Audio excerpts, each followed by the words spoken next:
Dear Papa Dudut, magandang araw po, ako si Georgette. Guro sa isang public school na umiibig sa isang lalaking may dinadalang malaking problema sa kanilang pamilya. Naging maayos naman ang relasyon namin ni Lino pero sa kasamaang palad ay hindi ito nagtagal dahil nakaapekto sa pagsasama namin ang alitan nila ng kanyang ama. Ganon pa man, nananatili kaming magkaibigan ni Lino hanggang sa biglang namatay ang tatay nito. Dahil doon ay bigla na lang umalis si Lino at nagpakalayo-layo nang hindi man lang nagpapaalam sa akin. Naghintay ako para sa kanyang pagbabalik, Papa Dudut. Pero taon nang lumipas ay never siyang nagparamdam sa akin.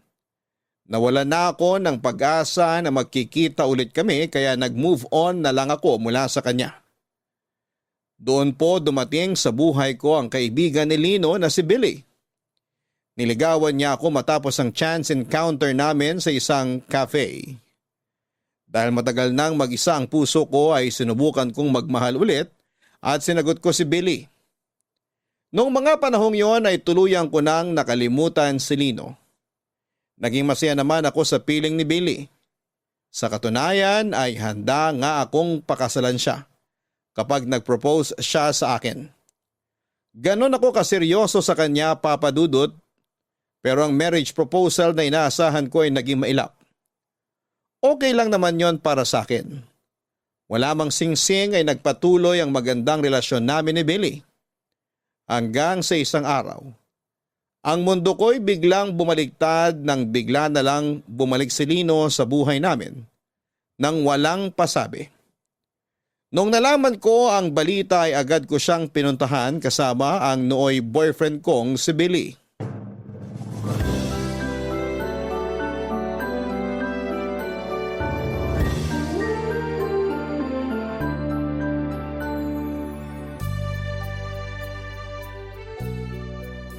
Grabe, ang laki ng pinagbago mo, Lino. Oo nga, medyo nagkalaman ka.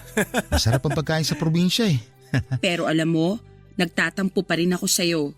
Sa inyong dalawa ng kuya mo. Ha? Pati kay kuya nagtatampo ka? Bakit naman? Alam pala niyang sa Tugigaraw ka nagtatago tapos hindi man lang niya sinabi sa akin. Ah, yun ba? Pasensya na. Sinabihan ko kasi siya na wag na lang muna niya ipagsabi kung nasan ako. Tapos ikaw, hindi ka man lang nagpaalam. Nakakagigil ka. Bigla-bigla ka na lang nawala. Hindi man lang namin alam kung buhay ka pa ba o kinidnap ka na ng mga alien. Oo nga. Ang totoo niyan, hindi ko rin naman pinlano yung ginawa ko eh. Nag-long drive ako isang gabi kasi sobrang sama ng loob ko nun. Tapos naisip ko, ba't kaya hindi na lang ako umalis? Baka sakaling mawala yung nararamdaman kong sakit. Pag-uwi ko, kumuha ako ng damit. Iniwan ko lahat ng gamit ko tapos sumakay na ako ng bus papuntang Tugigaraw. Ano yon, soul searching? Kailangan mo hanapin sarili mo, ganon? Parang ganun na ngayon nangyari. Pero kahit na, dapat nagsabi ka man lang. Maiintindihan naman namin eh. Hindi ko na rin alam kung anong pumasok sa isip ko noon eh. Basta ang naalala ko na lang, ayoko na. Ayoko nang maalala yung mga masasakit na nakaraan ko.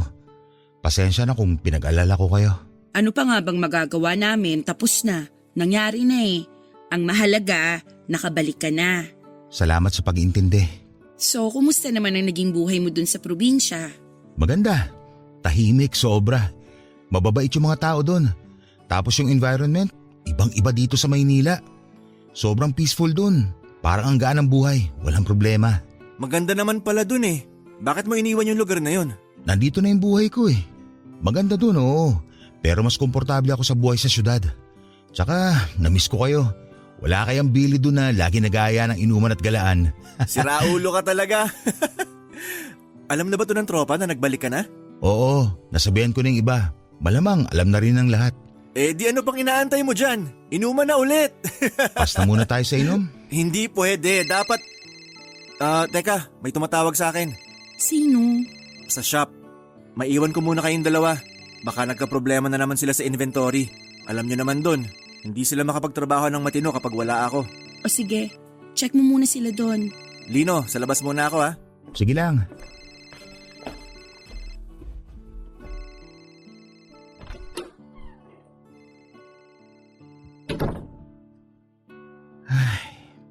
Ngayon ko lang nalaman, Close pala kayo ni Billy?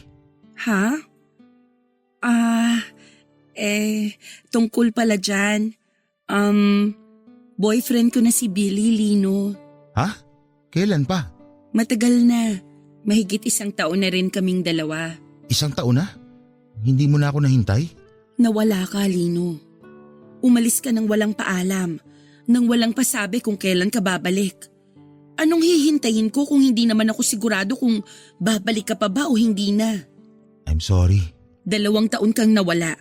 Tapos aasahan mo open arms kitang tatanggapin pagbalik mo? Hindi ganun yun, Lino. Hindi ako rest house na pwede mong iwan ng mahabang panahon tapos babalikan mo lang kapag trip mong magbakasyon. Hindi naman ganun ang turing ko sa'yo eh. Oo, hindi nga. Pero ganun yung ginawa mo sa akin. Kaya wag mo akong sasabihan na hindi kita nahintay. Dahil matagal na panahon din akong naghintay sa'yo bago ko pinapasok si Billy sa puso ko. Naiintindihan naman kita. Nagulat lang ako na… Ano na, tara na, painom ka na, Lino. Anong sabi sa shop? Wala, napindot lang daw. Ano, Lino? Kung ayaw mong uminom, gusto nyo lumabas na lang tayo? Kailangan nating i-celebrate yung pagbabalik mo. Tatawagan ko yung tropa. Next time na lang siguro. Ako na lang mag-aaya sa susunod. Ganun ba? O sige, kung ganun mauna na kami ni Georgette. Aalis na tayo? Oo, di ba sabi mo kailangan ng materials para sa activity nyo sa school bukas? Oo nga pala. O paano? Mauna na kami, Lino. Sige, mag-ingat kayo.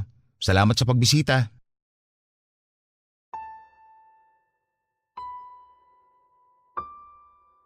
Papadudot maayos naman ang naging pagtanggap ni Lino sa relasyon naming dalawa ni Billy. Pero kahit ganoon ay hindi niya ikinaila na medyo na-disappoint daw siya dahil hindi ko raw siya nahintay. Nangako kami sa isa't isa na maghihintayan kami pero binugo ko siya.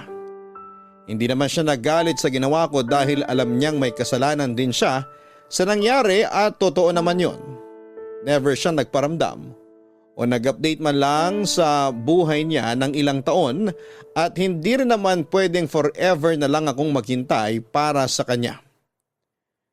Masaya ako na naging maganda ang outcome sa ginawang paglayo ni Lino. Napakalaki ng ipinagbago nito. Sa totoo lang ay parang mas nag-glow up pa nga siya. Nadagdagan ng timbang nito.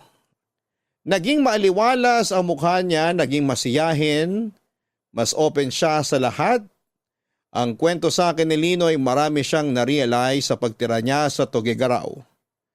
Doon ay natutunan niyang patawarin ang sarili niya. Ganon din ang mga taong nagkasala sa kanya. Mas lumawak ang pangunawa niya at napagtanto niyang marami pa siyang purpose sa buhay. Paano ako magagalit, Papadudot, sa biglang pag-iwan sa akin ni Lino kung naging maganda naman ang kinahinatnan ng pag-alis nito? Kaya sa huli kinalimutan na lang namin ang mga nangyari sa nakaraan at katulad ni Lino ay sinubukan naming magsimula ulit.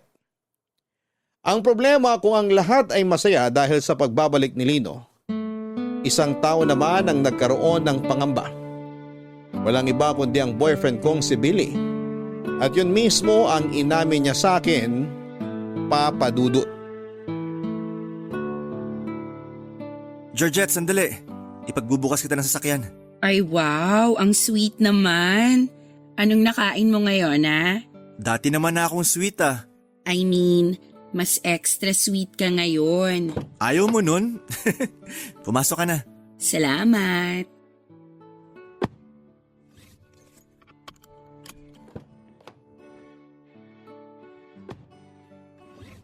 So, next stop sa mall. Ano, tara? Let's go.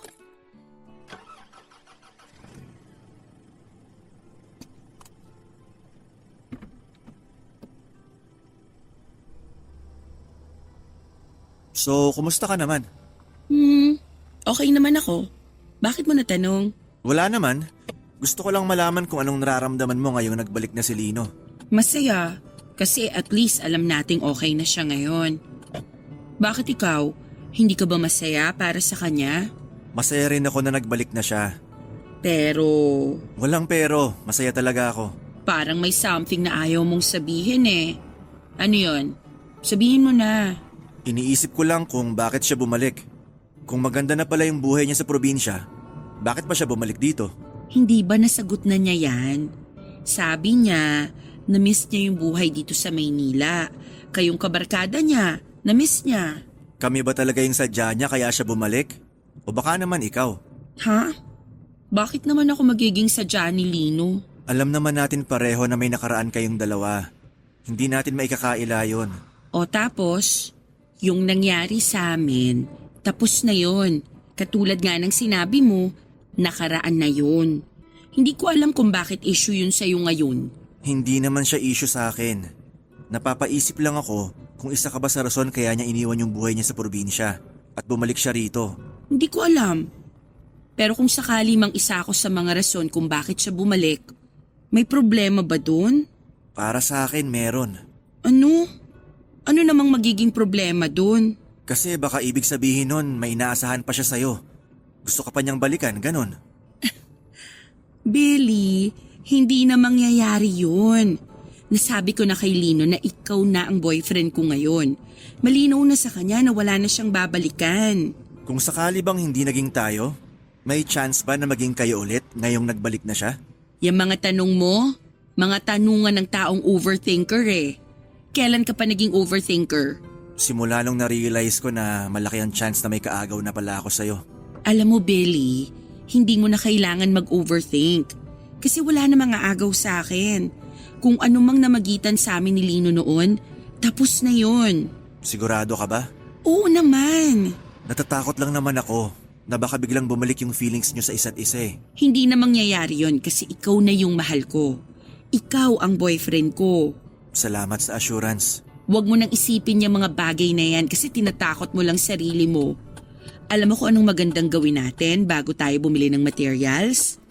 Daan muna tayo sa resto. Kumain tayo ng dinner. Kasi kanina pa ako gutom eh. Mabuti pa nga.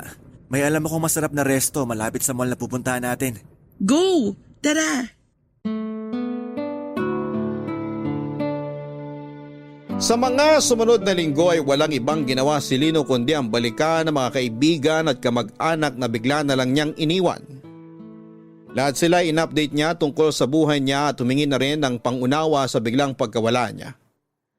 Kabila noon ang paglabas ng magbabarkada dahil na-miss nila si Lino.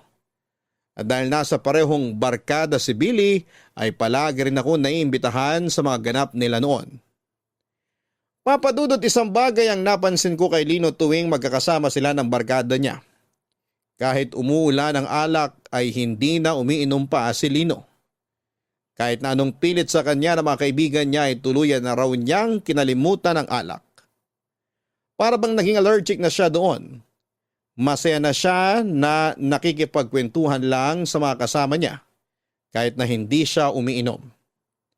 Noong moment na yon ay sobrang proud na proud ako para sa kanya. At dahil hindi rin ako umiinom ay hindi nakawala sa akin ang mga nakaw tinging ginagawa sa akin ni Lino. Maraming pagkakataon ko siyang nahuhuli na pasulyap-sulyap sa akin na para bang teenager na nakatingin sa kanyang crush. Nang patapos na ang inuman nila, ay isa-isa nang nagpaalam ang mga kaibigan nila Lino at Billy.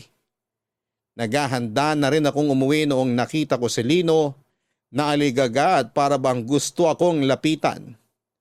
Pero dahil nasa tabi ko lang si Billy ay hindi siya makalapit sa akin. Maging ako. Gusto ko man siyang lapitan para kausapin katulad ng ginagawa namin dati ay hindi ko rin ginawa. Alam kong ibang tingin ni Billy kay Lino kaya minabuti kong lumayo na lang muna sa kanya para hindi mag-overthink si Billy. Excited man ako noon sa pagbabalik ni Lino ay kinailangan kong pigilan ang sarili ko para hindi ko masaktan si Billy nang hindi sinasadya. Sa muling pagbabalik ni Lino, dalawang bagay ang naramdaman ko, Papa Dudut. Saya at panghihinayang. Saya dahil sa wakas ay okay na siya. Wala na siyang dinadalang mabigat sa puso niya. Panghihinayang dahil hindi ko maiwasang isipin ang katanungan na kung hinintay ko ba siya, ay ano kaya ang magiging relasyon namin ngayon. Ayoko mang aminin noon pero iba pa rin ang tingin ko kay Lino. Alam kong iba pa rin ang attachment na nararamdaman ko sa kanya kahit na ilang taon na kaming nagkahiwalay. Kaya nga minsan kapag nagkayayaan ang barkada nila Lino at Billy ay minsan ay hindi na lamang ako sumasama para maiwasan ko si Lino. Alam ko kasi sa sarili ko na hindi maganda ang nararamdaman ko para sa kanya. Ganon din naman ang ginawa ni Lino na lumayo at umiiwas din sa akin bilang respeto na rin sa relasyon namin ng kaibigan niyang si Billy. Litong-lito ako noon sa nararamdaman ko. Hindi ko alam kung dahil ba sa sobrang na-miss ko lang si Lino, kaya ako nagkakaganon. O baka naman hindi pa talaga ako tuluyang nakaka-move on mula sa kanya. Masaya naman ako that time sa piling ni Billy. Masaya ako at kontento na ako sa relasyon naming dalawa. Handa na nga akong magpakasal sa kanya noon pero nang bumalik si Lino, ay para bang nagbago ang tibok ng puso ko. At hindi ko gusto ang nararamdaman kong yon. Ang pagkalito ng damdamin ko ang ibinahagi ko kay Tati para masagot ang katanungan sa puso ko. Pero kung sakali sana maurong yung date ng event para naman kahit papano makapagpahinga tayo, no? Sa tingin mo? Hoy! Okay ka lang? Ha? Nakikinig ka ba sa sinasabi ko? Kanina ka pa nakatunga nga dyan sa sopas na kinakain mo ah. Ano ba yung sinabi mo? Wala. Huwag mo nang isipin yon. Sagutin mo na lang yung tanong ko, okay ka lang ba? Oo naman. Bakit naman ako hindi magiging okay?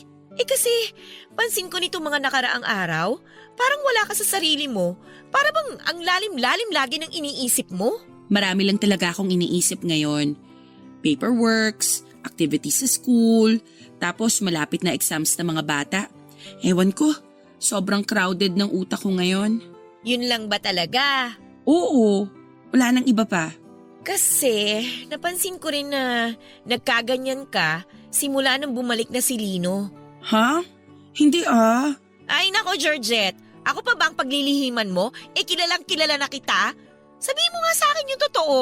May kinalaman si Lino sa nangyayari sa'yo ngayon ano? Sige, sasabihin ko sa iyo ang totoo pero sa atin na lang to ha. Go! Ano ba kasing meron?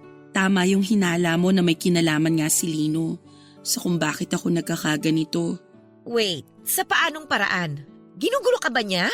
Hindi naman pero unconsciously. Oo. Unconsciously? Paano? Oy, huwag mong sabihin may gusto ka pa rin dun sa tao. Oh my gosh, Georgette! Hindi ko naman alam na may feelings pa rin ako para sa kanya eh. Ngayon ko lang na-realize. Ano ngayon mo lang na-realize? May boyfriend ka na, no? Alam ko. Oh, tapos? Dapat wala ka ng ganyang-ganyang nararamdaman pa sa ex mo. Hindi ko nga rin alam eh. Naguguluhan na ako. Wala kang dapat ikagulo ng isip, okay? Common sense lang yan. May boyfriend ka, so mag-focus ka sa boyfriend mo. Yun naman ang ginagawa ko eh. Pero hindi pa rin siya nawawala sa isip ko. Alam mo ba yung term na limerence? Limerence? Ano naman yun? Yung obsessive infatuation na nararamdaman mo sa isang tao.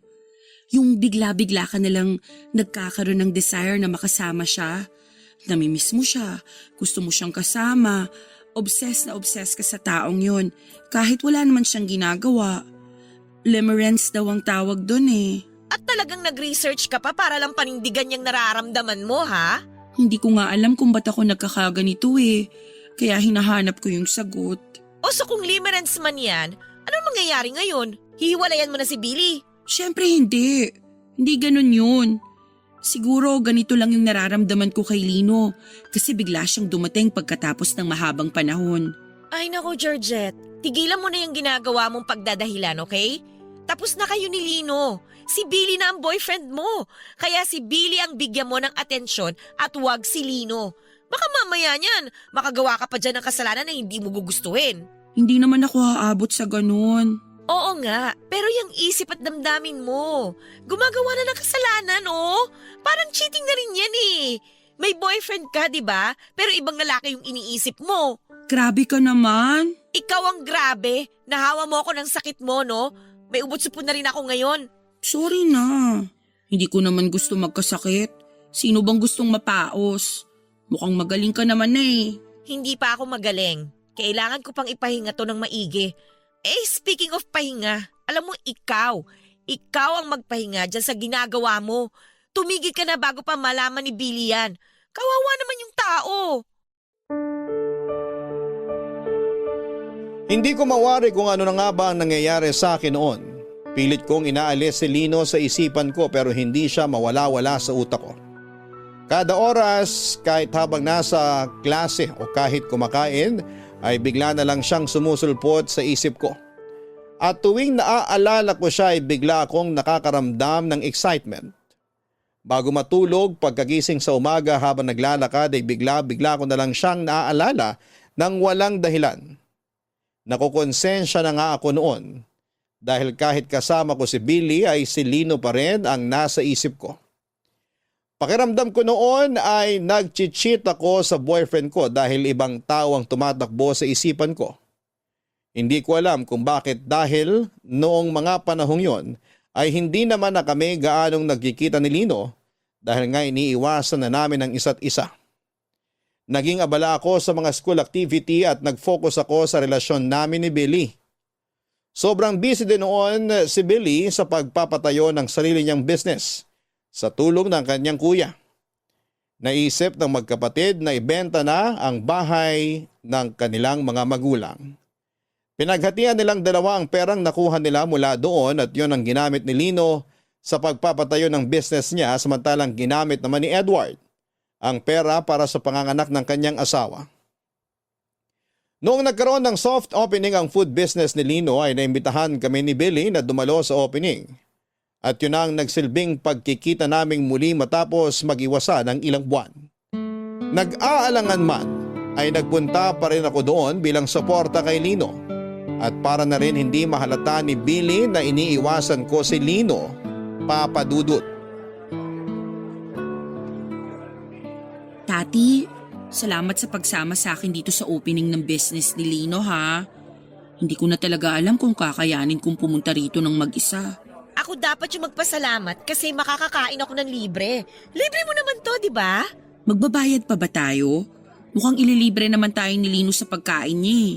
Gaga, magbayad ka? Kaya nga inimbita tayo rito para suportahan yung business niya. Opening to, hindi food tasting, no? Ganun ba yun? Oo naman, ano ka ba? Ikaw talaga, kuripot mo rin eh, no? Teka, bakit pala nandito tayo sa sulok?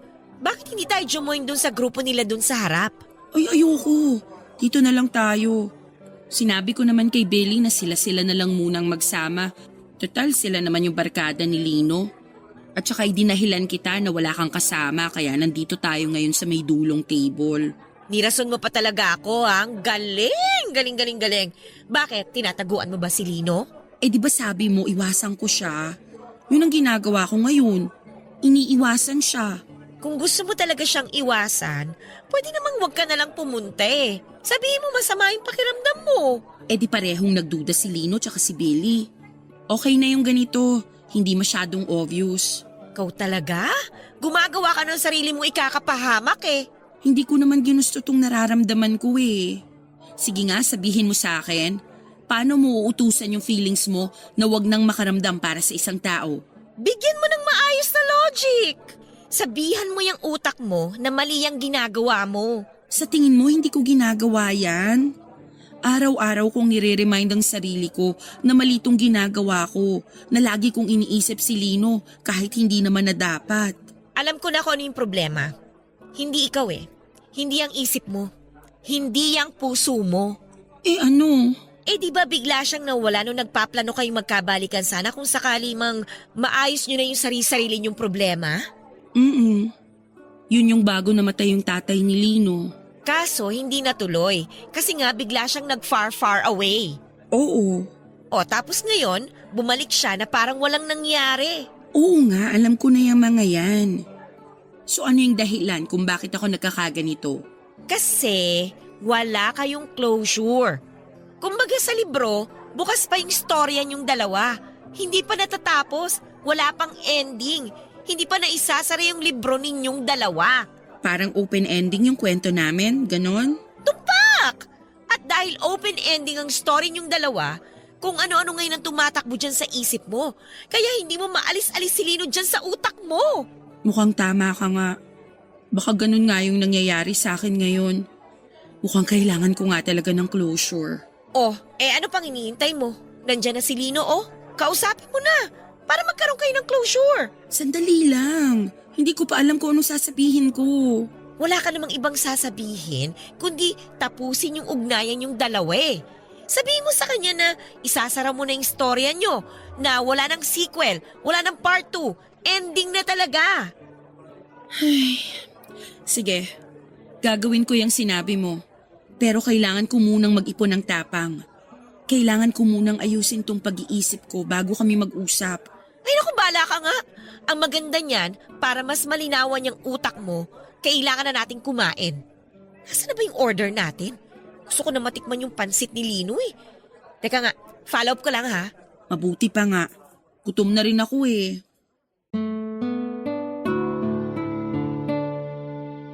Mabuti na lang at kasama ko si Tati noong araw na yon dahil parang nagsimula ng magkaroon ng awkwardness sa pagitan namin ni Lino, lalo na tuwing magkakasama kaming tatlo nila Billy. Noong time na yon ay inilayo ko ang sarili ko sa kanila. Inayaan ko na lamang silang magbabarkada na magsama-sama samantalang ako ay kasama ko naman si Tati sa gilid lang.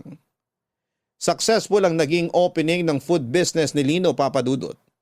Marami ang sumuporta sa kanyang kaibigan kaya naman dinumog ng tao ang soft opening ng kanyang kainan. Isa sa mga naging mabili ay ang specialty nitong pansit batil patong na sikat palang pagkain sa Tugigaraw. Naisip ni Lino na dalhin ang recipe na yon sa Maynila dahil tiyak siyang kakagatin daw ito ng masa at gano'n na nga ang nangyari. Inaluan niya ng modern fusion ng naturang pagkain para maging in, hindi lang sa masa kundi pati na rin sa mga kabataan. Maliban sa pansit ay kasama rin sa menu ang ilang sikat na pagkaing Pinoy na hinaluan ng twist. Pinagsama niya ang Filipino cuisine at iba pang kultura mula sa iba't ibang Asian countries para makabuo ng bagong pagkain. Yun daw ang inaral ni Lino habang nasa Tugigaraw siya ng ilang taon. Matapos ang nangyaring opening ay nagpaiwan ng mga barkada ni Lino para sa maliit na salo-salo bilang selebrasyon na rin sa matagumpay nitong opening. Katulad ng inaasahan ay nagkaroon na naman ng inuman. Dahil kasama ko naman si Tati noong time na yon, ay nagstay din ako at nakisama sa kasiyahan. Ang hindi ko inaasahan ay yun na pala, ang gabing pinakahihintay ko. Ang gabi kung kailan magpo-propose na sa akin si Billy. Nagulat ako sa marriage proposal na ginawa ni Billy Papadudut.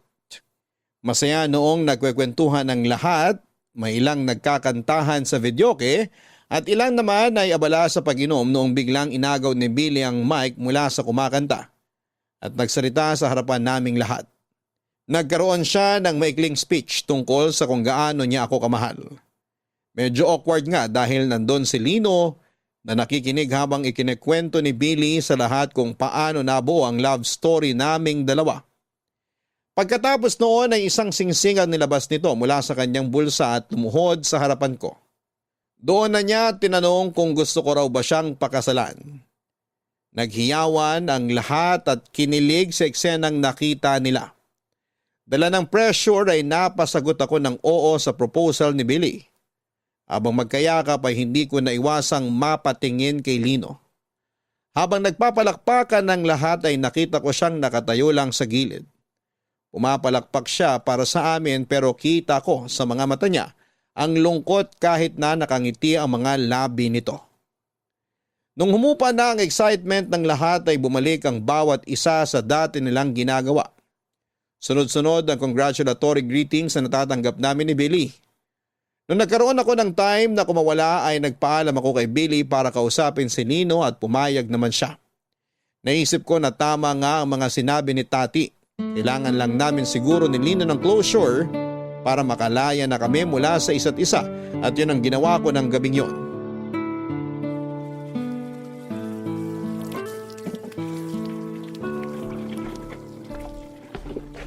Lino, busy ka ba? Oh, ikaw pala. Hindi naman ako busy. Tinatapos ko lang itong mga nagamit na pinggan para wala na hugasin bukas. Bakit? Pwede ba tayong mag-usap? Oo naman. Anong meron? Hindi ko alam kung dapat pa ba natin tong ungkatin pero gusto ko sanang pag-usapan natin yung nangyari sa atin noon. Anong ibig mo sabihin? Yung past natin. May dapat pa ba tayong pag-usapan tungkol doon? Ang awkward naman ito. Sige, wag na lang. Georgette, sandali. Makikinig ako. Ano yung gusto mong pag-usapan natin? Yung nangyari sa atin noon. May mga pinagsisisihan ka ba sa nangyari? Sa naging takbo ng relasyon natin? Kung gusto mong malaman kung may pinagsisisihan ba ako sa naging takbo ng relasyon natin, ang sagot ko oo. Marami. Marami akong pinagsisisihan sa mga ginawa ko na kung mababalik ko lang yung nakaraan, marami akong babaguhin. Marami akong gustong gawin. Nagsisisi ka saan? Saang parte? Kasi kung ako ang tatanungin mo, wala akong pinagsisisihan sa relasyon natin. Naging masaya ako na nakilala at naging boyfriend kita noon. Nakakalungkot na kinailangan kitang hiwalayan. Pero kailangan kong gawin yon para rin sa sarili ko. Hindi ko rin pinagsisisihan yung ginawa kong yon, Lino. Salamat na ganun ang tingin mo sa relasyon natin. Masaya, hindi malilimutan. Sa akin kasi, yung parting yun ng buhay ko ang isa sa mga pinakamahirap. Sobrang lugmok ako nun sa puntong nasayang kita. Sinayang kita. Hinayaan kitang umalis. Hindi man lang kita ipinaglaban kahit na alam ko sa sarili ko kung gaano kita kamahal. Kung ganon, bakit ka umalis? Bakit hindi ka nagsabi sa akin? Noong mga panahong nasa Tugigaraw ka ba? Ni isang beses? Naalala mo man lang ba ako? Araw-araw. Hindi mo alam kung gaano ang paghihirap na tiniis ko. Na ginawa ko para pigilan ang sarili ko na kontakin ka. Walang araw na hindi ka pumasok sa isip ko. Ang problema lang, hindi dumapo sa isip ko na habang nagtatago ako at inaayos ang buhay ko, naiwan kita naghihintay, umaasa na mag-isa. Nung nalaman mong kami na ni Billy, anong unang pumasok sa isip mo? Nangyari na yung kinatatakutan ko, na nawala na yung pagmamahal mo para sa akin, na masyado na akong huli. I'm sorry kung hindi ko na panindigan yung pangako ko sa'yo na hihintayin kita. Hindi mo kailangan panindigan yun dahil hindi mo na maresponsibilidad na hintayin magbago ko.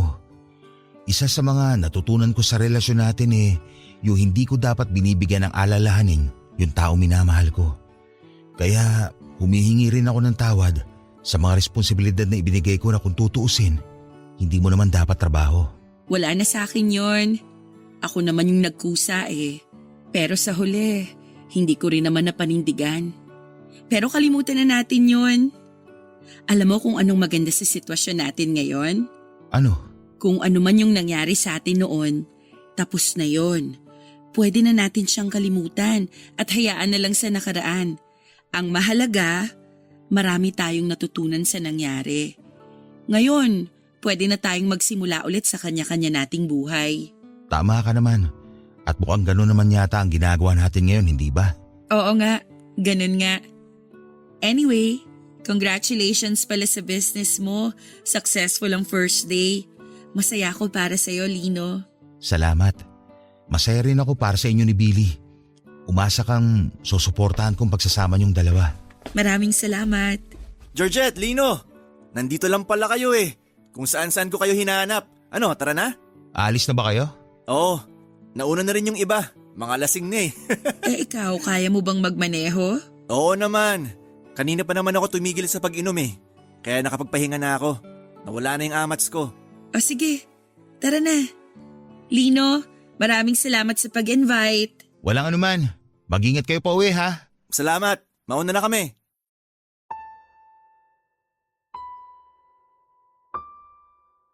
Papadudot, akala ko matatapos na ang nararamdaman ko kapag nagkausap na kami ng masinsina ni Lino. Pero sa naganap na pag-uusap namin, sa halip na closure ang matanggap ko, ay mas lalo pang gumulo ang nararamdaman ko. Bigla na lang nagkaroon ng pagdadalawang isip ang puso ko.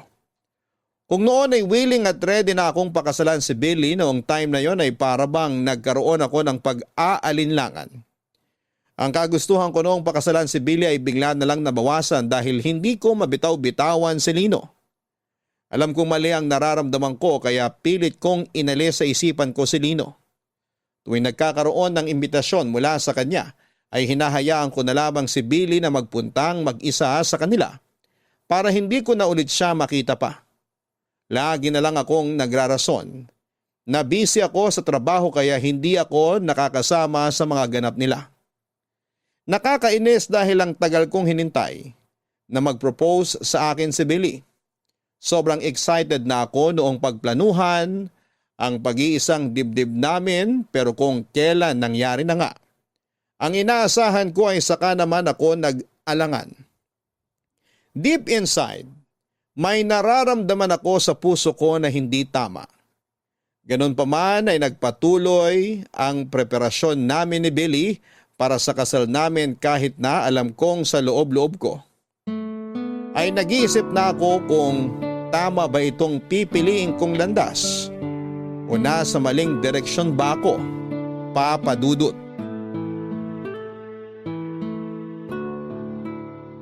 Oh, tingnan mo to.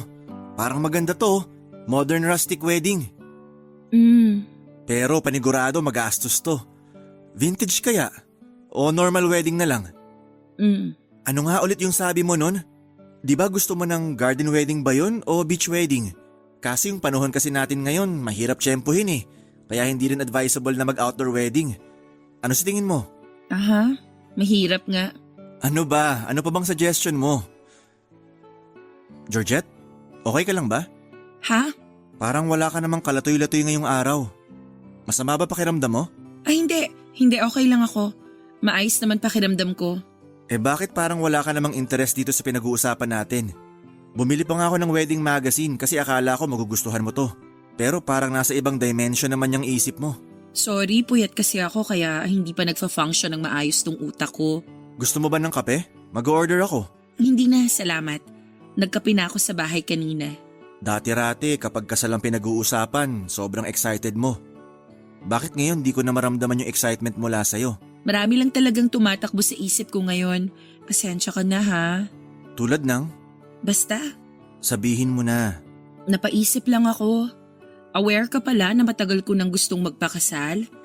Akala ko hindi mo lang magets yung ginagawa kong pagpapapansin noon. Oo naman. Lagi mo kayang binabanggit sa akin yung pagpapakasal. Hindi mo man sinasabi directly pero ramdam ko. Pero bakit ngayon ka lang nag-propose sa akin? Kung ganong alam mo na pala yung gusto ko. Siyempre hindi naman ganun kadaling magpakasal, Georgette. Kailangan ko pa rin pag-isipan nyo ng maigi. Hindi basta-basta ginagawa yung desisyon na yon. Oo, naiintindihan ko naman na hindi ganon kadali ang magdesisyon. Pero bakit ngayon? Bakit biglang naisip mo na gusto mo na palang magpakasal ngayon? Anong dahilan? Anong meron ngayon na wala noon? Hindi ko alam na kailangan pala ng interview pagkatapos ng proposal. Marami kasi tayong bagay na kailangan i-consider bago magpakasal. Siyempre yung expenses, yung status natin kung kaya ba nating bumuo ng pamilya and whatnot. Tapos siyempre kailangan ding ready tayo mentally.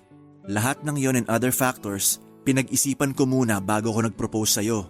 Para sa ganun, masasabi kong ready na talaga ako. I see. Bakit parang hindi ka satisfied sa sagot ko? Hindi ba yun yung inaasahan mong sagot? Wala bang kinalaman si Lino dito? Si Lino? Anong connect ni Lino sa kasal natin? Napaka-coincidental lang kasi na sa tagal ng panahong nagpaparamdam ako sa'yo na gusto ko nang magpakasal. Saka mo lang naisip na mag-propose kung kailan bumalik na si Lino. Hindi ba yun ang dahilan? Siyempre hindi. Bakit naman si Lino ang magiging dahilan kung bakit kita pakakasalan? Pakakasalan kita kasi mahal kita. Kung iniisip mo na si Lino nag-trigger kung bakit ako biglang nag-propose sa'yo, hindi siyang dahilan. Sorry, na-curious lang ako. Aaminin ko. Oo, na-threaten ako nung biglang bumalik si Lino. May past kayo eh. Natural lang naman siguro na makaramdam ako ng ganon. Lalo na't siya yung dahilan kung bakit natagalan ka rin na sagutin ako noon. Ngayong bumalik na siya, nagkaroon ako ng takot na baka may nararamdaman ka pa rin para sa kanya. Pero hindi yun ang dahilan ng naging proposal ko sa'yo. Nag-propose ako sa'yo dahil gusto kitang mapangasawa, Georgette. Huwag kang mag-alala. Wala na akong nararamdaman para kay Lino. Huwag mo na siyang ituring na threat dahil matagal nang tapos yung sa amin. Tsaka nag-yes ako, 'di ba? Ibig sabihin, ikaw ang gusto kong makasama. Ikaw ang gusto kong pakasalan. Ganun naman pala eh. Ano pang hinihintay natin? Planuhin na natin tong kasal natin. Akin na nga yan. Patingin yung sinasabi mong rustic wedding kung maganda. Eto, maganda siya. Simple pero elegante. Tingnan mo. Alam ko sa sarili ko nang lahat ng lumabas mula sa bibig ko noong araw na yon ay pawang kasinungalingan lamang. May nararamdaman pa ako para kay Lino at yon ang totoo. Nasabi ko lang ang mga yon kay Billy dahil ayoko siyang masaktan. Pero ang totoo ay nahahati na ang puso ko para kay Billy at kay Lino. Gusto ko pa rin si Lino, Papa Dudut. Yun ang dahilan kung bakit bigla na lang akong nawala ng gana sa paparating sanang kasal namin ni Billy. Yun ang dahilan kung bakit hindi ko maalis-alis si Lino sa isip ko. Yun ang dahilan kung bakit hindi ako mapakali tuwing nakakasama ko si Lino. Sa mga sumunod na buwan ay pinakiramdaman ko ang sarili ko. Naisip ko na baka may magbago pa sa nararamdaman ko sa paglipas ng mga araw. Pero habang tumatagal, ay mas lalo lang gumulo ang isipan ko. Ang problema ko ay kung ano ba dapat ang susundin ko. Sino ba dapat ang pipiliin ko? Hindi ko alam kung susundin ko ba ang sinasabi ng isip ko na ipagpatuloy ko na lang ang nasimula namin ni Billy. Dahil siya naman ang nandyan noong nawalan ako ng kasama. Mahal ako ni Billy, ramdam ko yon at mahal ko rin naman siya. Pero kung ako ang tatanungin ay iba ang isinisigaw ng puso ko. Mas matimbang ang pagtingin ko para kay Lino kumpara kay Billy. Ang mahirap ay hindi ko alam kung alin ba ang tamang gawin. At noong mga panahong yon ay gulong-gulo na talaga ako. Lalo na't habang tumatakbo ang oras, ay mas lalong napapalapit naman ang araw ng kasal namin ni Billy, Papa Dudut. Kahit hindi sigurado sa nararamdaman ko ay nanatiling tikom ang bibig ko. Sumabay na lamang ako sa agos at nakipag-cooperate sa mga preparation para sa kasal namin ni Billy. May date na ang kasal namin, Papa Dudut. Nakaredy na rin ang buong entourage. At may mga nakausap na kami pagdating sa catering, photography at pati sa venue. Handa na ang lahat maliban sa akin at hindi ko alam kung papaano ko aaminin kay Billy na nagkaroon na ako ng cold feet o ang kawalan ng kumpiyansa kung dapat ko bang ituloy ang pagpapakasal. Ayoko siyang saktan pero sa parehong pagkakataon ay naisip ko na kung ipagpapatuloy ko ang kasal. Nang hindi ako sigurado ay dalawa kami ni Billy ang magsasuffer. Ang ginawa ko na lamang ilang linggo bago ang kasal ay umuwi ako sa probinsya namin para malinawan ang utak ko. Gusto kong lumayo muna sa lahat ng problema ko at huminga. Doon ay kinausap ko ang mga magulang ko at humingi ako ng payo sa kanila, Papa Dudut. Inamin ko sa kanila ang lahat. Sinabi ko sa kanilang nahahati ang puso ko sa dalawang lalaki. Pareho nilang kilala sina Billy at Lino, Papa Dudut. Minsan na kaming nagbakasyon sa Albay ni Lino noong magkasintahan pa lamang kami samantalang si Billy ay ipinakilala ko sa mga magulang ko noong mga panahong handa na akong mag-settle down kasama siya. Ang tanging naipayo sa akin ng mga magulang ko ay sundin ko raw kung ano ang nasa puso ko dahil yon ang tanging makapagpapasaya sa akin. Mahirap tanggapin ang katotohanan pero sa halip na patuloy na saktan, ang taong walang ibang ginawa kundi ang mahalin ako ay marapat daw na sabihin ko na lamang sa kanya ang katotohanan. Pagkabalik ko ng Maynila ay nagpasya na ako sa dapat kong gawin. Una kong kinausap si Billy, pagkabalik ko, Papa Dudut.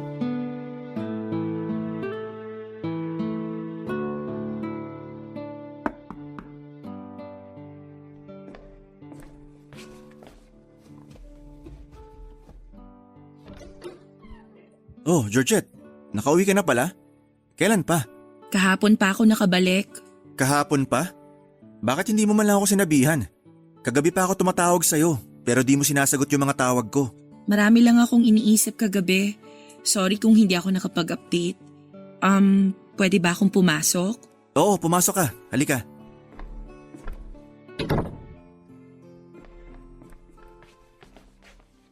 Upo ka muna rito.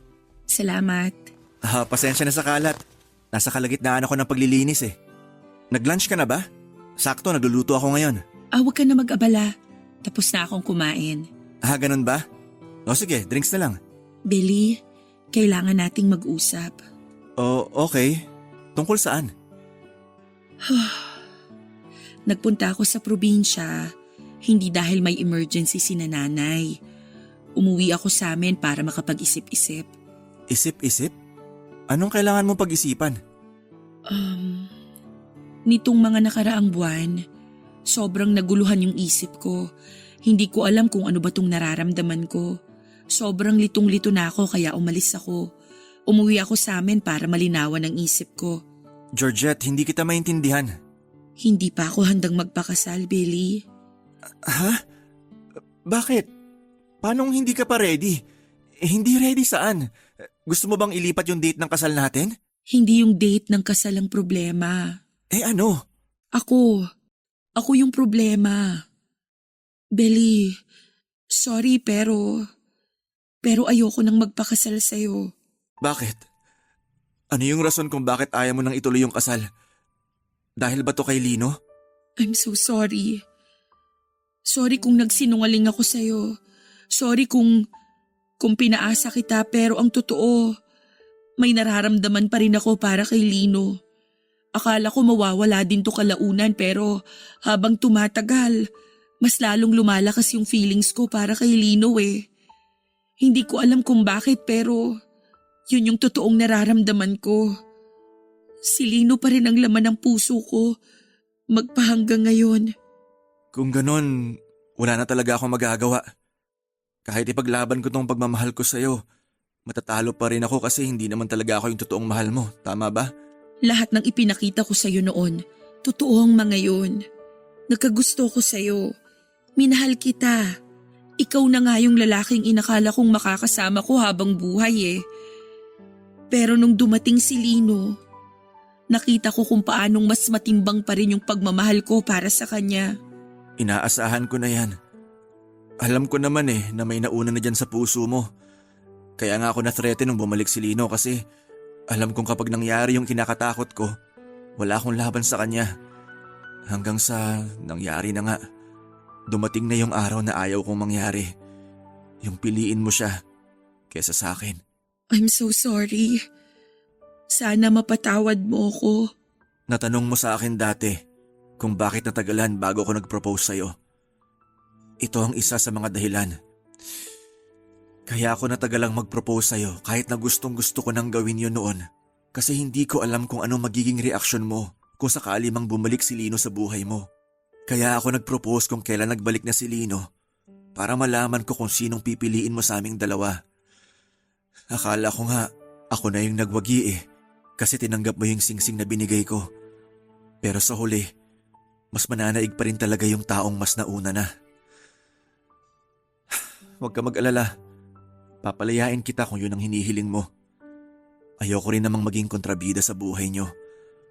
Masakit para sa akin pero mas masakit kung ako yung pipiliin mo kahit hindi naman ako yung totoong mahal mo.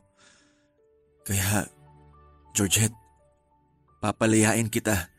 Hindi dahil sumuko ako, kundi dahil mahal kita at gusto kong maging masaya ka. Hindi man dahil sa akin, pero at least masaya ka sa piling ng iba.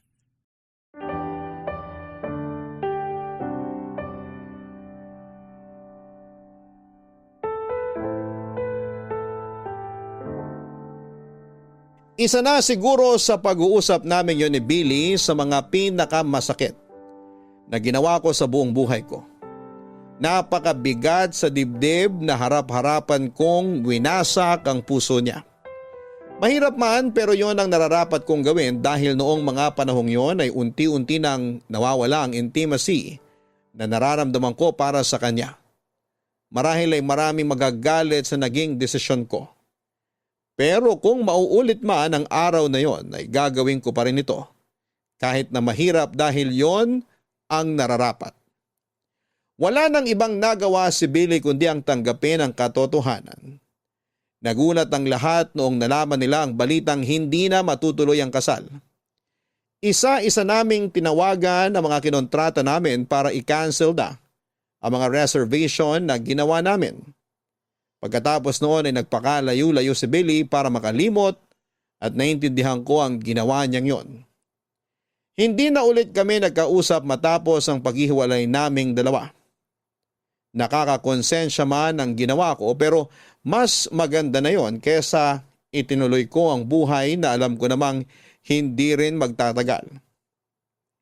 Ilang araw din akong hindi nakipagkita sa mga kaibigan nila Billy dahil umiwas ako sa maaaring maging tanong nila. Tanging sa school at bahay lang ako nananalagi at kung lalabas man ay si Tati lang ang lagi kong kasama. Makaraan ngang isang linggo ay nag-message sa akin si Lino at tinanong kung okay lang ba ako.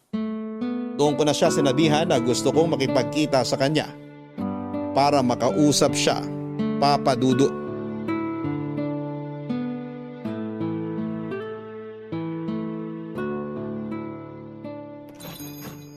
Good morning! Uy Georgette, ang aga mo naman. Kabubukas pa lang namin ah. Maaga akong nagising. Gusto kong magpahangin kaya naisip kong dumaan na lang dito sa restaurant mo.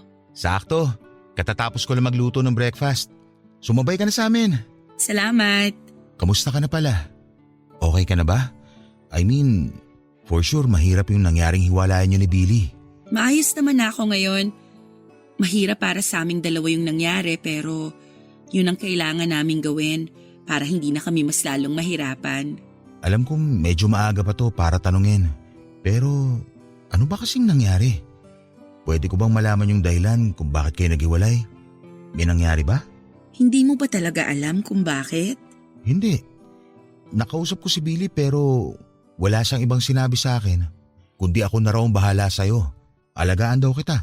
Lino, ikaw ang dahilan kung bakit ako nakipaghiwalay kay Billy. Ako? Hindi kita maintindihan. Simula noon hanggang ngayon, kahit lumayo ka pa, kahit matagal na tayong nagkahiwalay, ikaw pa rin talaga yung nasa puso ko eh. Ikaw pa rin yung gusto ko. Teka, akala ko ba tapos na tayo? Akala ko ba kailangan na natin kalimutan yung nangyari sa atin? Hindi ba sinabi mo na iwanan na lang natin sa nakaraan yung namagitan sa atin? Oo, alam ko. Sinabi ko yun kasi akala ko makakalimutan kita. Akala ko kaya kitang bitawan. Pero kahit anong pilit ko, hindi ka talaga maalis-alis sa puso ko eh. Ikaw pa rin talaga. Georgette, hindi ko alam kung anong sasabihin ko. Sabihin mo sa akin kung anong nararamdaman mo. Sabihin mo sa akin na tama yung desisyong ginawa ko. Hindi ko masasabi na tama yung ginawa mo, pero handa ko na saluhin ka. Handa ko na magsimula ulit kasama ka dahil yun din naman ang gusto kong mangyari. Kung ano man yung nararamdaman mo ngayon, ganun din ako, Georgette. Hanggang ngayon, ikaw pa rin ang gusto ko kahit na may iba ka ng minahal. Noong nalaman ko nga na may bago ka ng boyfriend, sobrang sakit nun para sa akin. Pero alam kong wala akong karapatang magreklamo dahil kasalanan ko rin naman eh. Iniwan kita at kung ano man yung mga bagay na ginawa mo nung wala ako, hindi ko pwedeng isisi sa'yo yun kasi ako yung nagkamali. Kaya ngayon masaya ako na malaman na ako pa rin pala yung gusto mong makasama at nagpapasalamat ako dun. Salamat. Sobrang lakas ng kabog ng dibdib ko ngayon kung alam mo lang. Ready naman ako eh kung sakaling nagbago na yung pagtingin mo sa akin.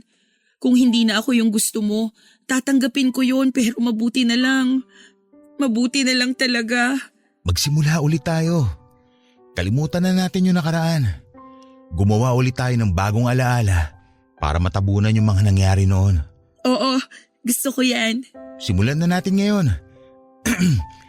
Hi, ako pala si Lino, restaurant owner. Ulila na sa magulang pero heto't nagpapakatatag at nagsusumika para maging mabuting tao. Wala nang excess baggage, wala nang past trauma, wala nang issue sa buhay. Ako naman si Georgette, isang public school teacher na maraming nagawang maling desisyon sa nakaraan pero natuto at patuloy pa ring natututo para katulad mo maging mabuti ring tao. Nice to meet you, Lino. Nice to meet you too, Georgette. So, pwede na ba manligaw? Ligaw na agad? Pwede bang mag-breakfast muna? Oo nga pala. Halika na. Nakahanda na yung almusal sa kusina. Makakatikim na ba ako nung pansit ngayon? Lagi kasing sold out eh. Mamaya pa yun pero sige. Ipagluluto kita ng special pansit patil patong ko. Hindi kami kaagad nagkabalikan ni Lino bilang respeto na rin kay Billy. Nagstay kami bilang magkaibigan ni Lino ng ilang buwan para malinawan ang puso't isipan namin bago kami magsimula ulit. Muli nanligaw sa akin si Lino at sinagot ko siya. Sa pagkakataong yun ay nagkaroon kami ng pangalawang pagkakataon para itama ang naunang relasyon namin. Natuto si Lino na iwan sa labas ng relasyon ang mga excess baggage niya. Samantalang ako ay natuto namang huwag umalis kapag may problemang pinagdadaanan ang partner ko. Pagkatapos ng 1 taon ay nagpakasal kami ni Lino. Ipinagpatuloy namin ang mga pangarap namin para sa isa't isa at nagsama kami para bumuo ng sariling pamilya. Papadudot, ang kwentong ito ay nangyari 7 years ago. 39 years old na ako sa ngayon at may 3 anak na kami ni Lino. Sa kabilang banda, hindi naman nasira ang pagkakaibigan nila Lino at Billy dahil sa nangyari.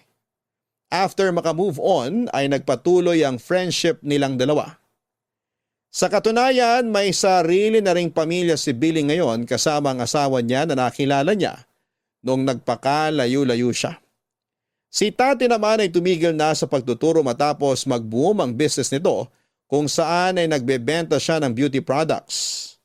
Samantala, ang pamilya naman ng kuya ni Lino na si Edward ay nakatira ngayon sa Canada. Papadudot, ito po ang kwento naming dalawa ni Lino. Marami kaming pinagdaanan, muntik na kaming mapunta sa maling direksyon. Pero tunay nga siguro na kung kayo ang tinadhana ay kayo talaga ang magsasama sa dulo. Maraming salamat po sa pagbabahagi ng aming kwento.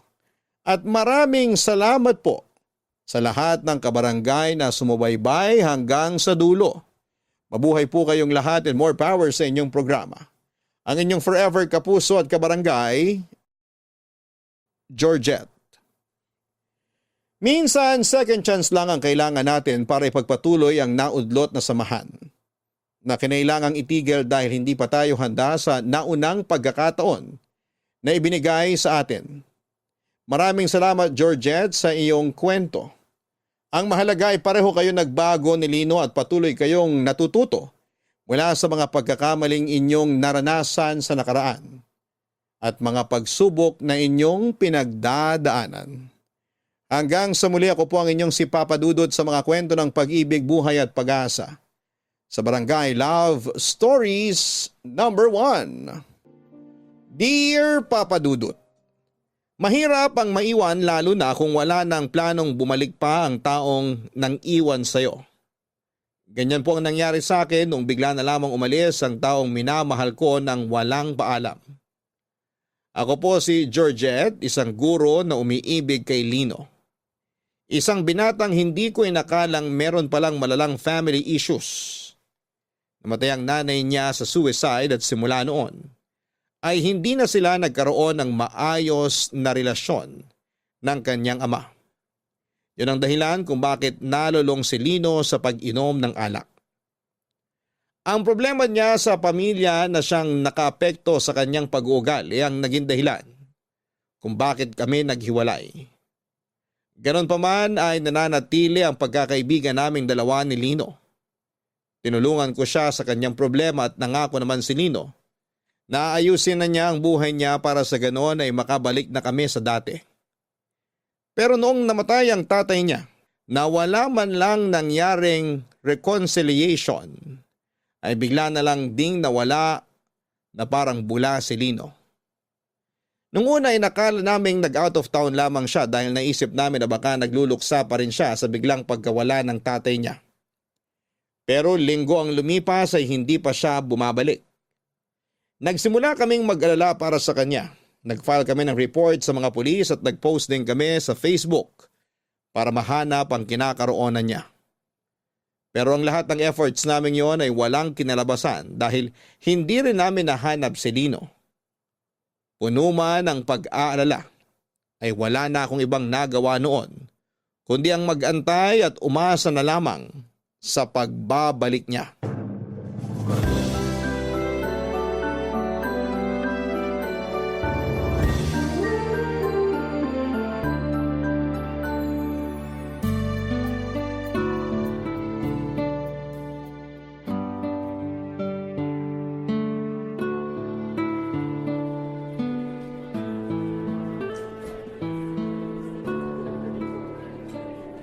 Aba, nagbabalik na pala ang bagong kasal ah.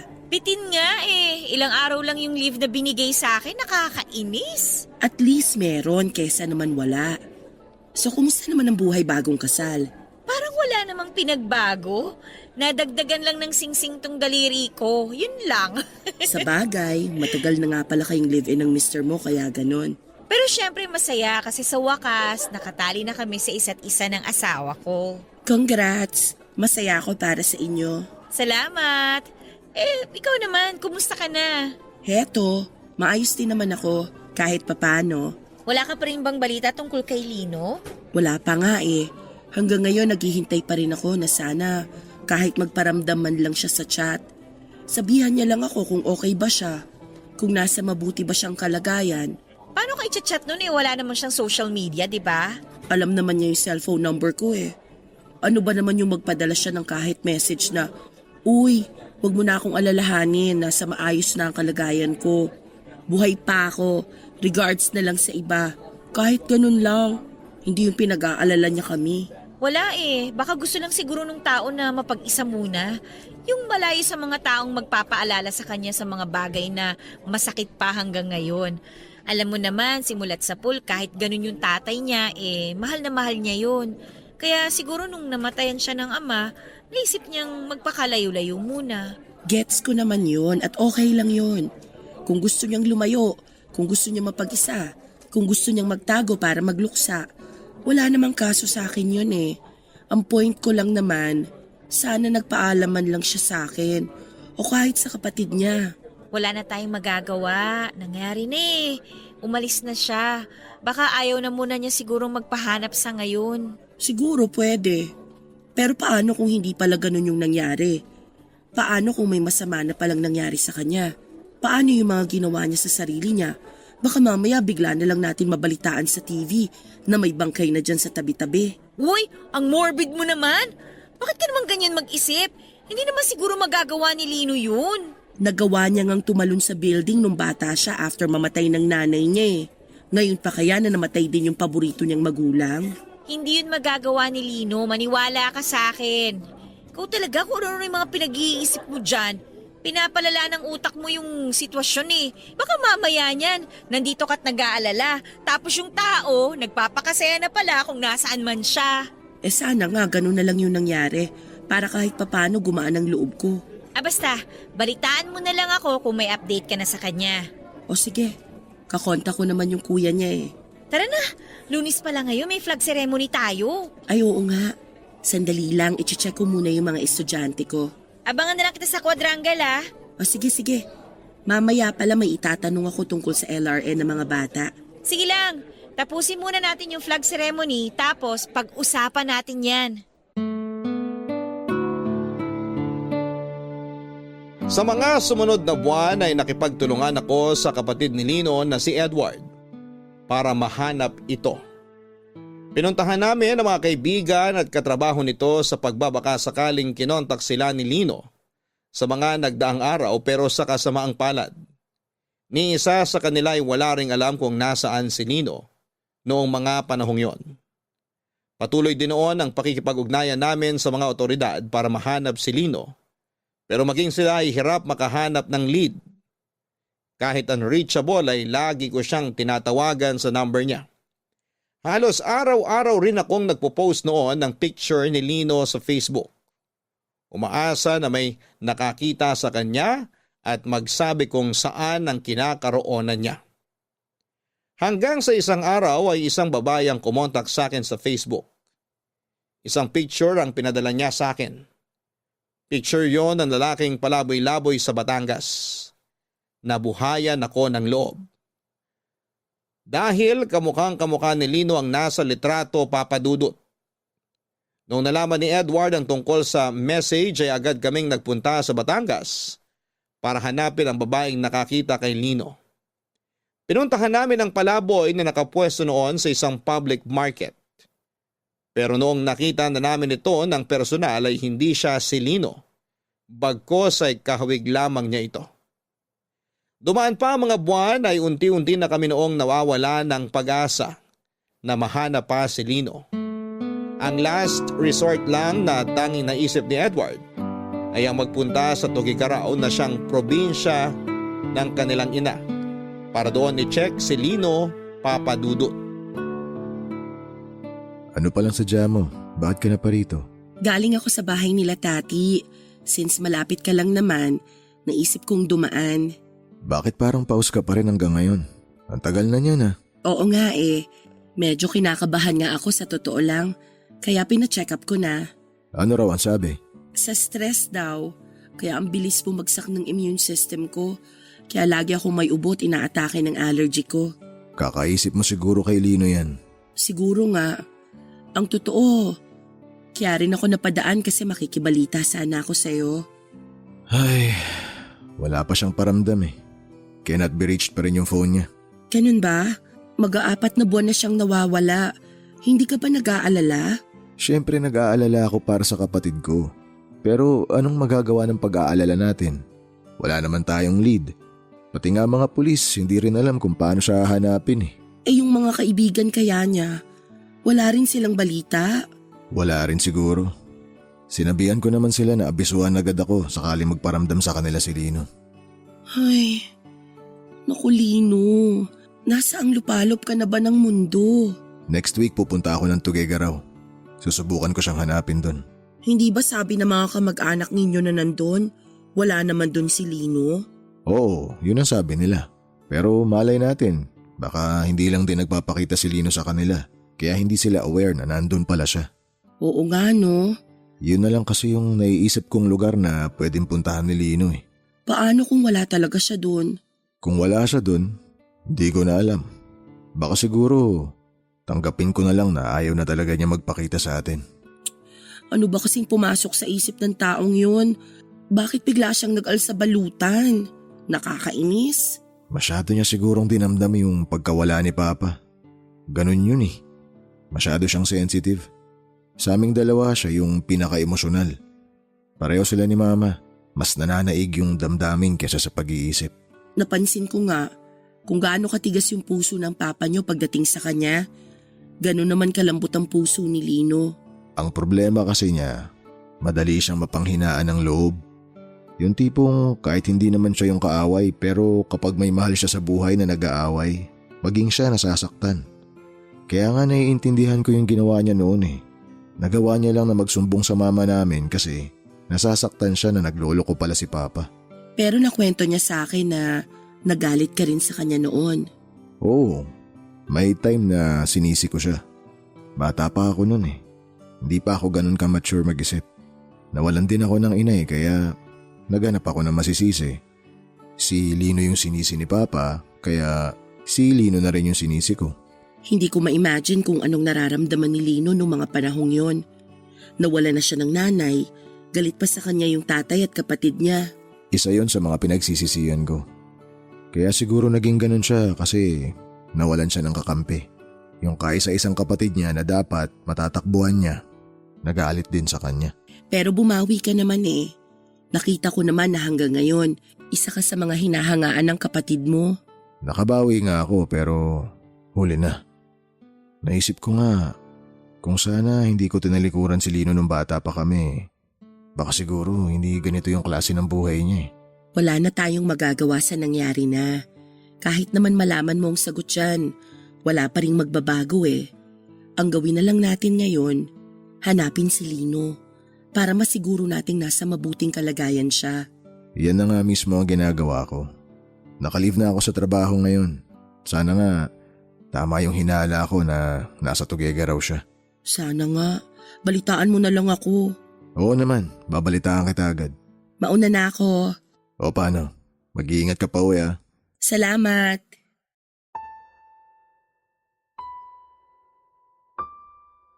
Sa pagbisita ni Edward sa probinsya ng kanilang ina ay umasa ako na sana'y nandun na si Lino para sa ganoon ay mapanatag na ang loob ng lahat. Pero pagbalik ni Edward sa Maynila ay masamang balita ang dala nito, Papa Dudut. Wala raw sa Tugigaraw si Lino. Nung puntong yon ay tuluyan nang nawalan ng pag-asa si Edward na mahanap ang kanyang kapatid. Unti-unti ay tumigil na lang din siya sa paghahanap. Ang sabi ni Edward ay hahayaan na lang daw niya si Lino sa kung anuman ang plano niya sa sarili niya. Kung ayaw niyang magpakita ay irespeto na lamang daw niya yon. Malaki naman daw ang tiwala niya sa kapatid niya na hindi niya ipapahamak ang kanyang sarili. Umaasa siya na kapag okay na ang lahat ay babalik din ito. Hindi ko alam kung bakit gano'n na lamang kadali para sa kuya ni Lino na tanggapin ang lahat samantalang ako ay araw-araw na nag-aalala para sa kapatid niya. Kung si Edward ay nag-give up kaagad, ako naman ay hindi sumuko sa paghahanap kay Lino. Lagi ako nag-check ng phone at update sa Facebook sa pagbabaka sakaling may balita na tungkol sa kanya. Naisip ko na kailangan lang siguro niya ng oras para hanapin ang sarili niya. Hinintay ko siya pero ang paghihintay na yon ay hindi ko inaasahang mauuwi lang pala sa wala, Papa Dudut.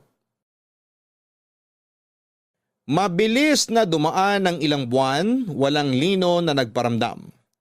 Walang Lino na bumalik. Maging ang mga otoridad ay tumigil na rin sa paghahanap sa kanya. Para bang ang lahat ng tao sa paligid ay sinukuan na si Lino. At ako na lang noon ang nananatiling concern kung nasa maayos na kalagayan pa ba siya. Pero katulad ng iba ay wala na rin akong ibang maisip pa na pwedeng gawin kung hindi ang maghintay. Maghintay na magparamdam siya sa akin. Maghintay na mag-message sa akin sa Facebook at sabihing nakita nila si Lino. Maghintay sa kanyang pagbabalik. Gabi-gabi ay binabalikan ko ang mga naging pag-uusap namin sa chat. Nagbabaka sakali ako na baka may napag-usapan kaming lugar doon na magsilbing clue kung nasaan siya noong time na yon, Papa Dudut. Mabilis na natabunan ang issue ng pagkawala ni Lino hanggang sa unti-unti na lamang na mag-move on ang mga tao mula sa kanya. Masakit para sa akin na ganon na lamang siya kinalimutan ng mga taong malalapit sa kanya. Pero naiintindihan ko rin naman sila dahil alam kong bawat isa sa amin ay may sariling buhay na kailangang ipagpatuloy. Sa totoo lang ay medyo nagtatampo nga ako noon kay Lino dahil hindi man lang niya naisip na magpaalam. Pakiramdam ko ay parang wala lang ako sa kanya. Hindi niya naisip na maaari akong mag-alala kapag bigla na lamang siyang nawala. Parang binaliwala na lamang niya ako pati na rin ang mga pinagsamahan naming dalawa. Hanggang sa dumating ang araw na maging ako ay tinanggap na lamang din na hindi na babalik si Lino.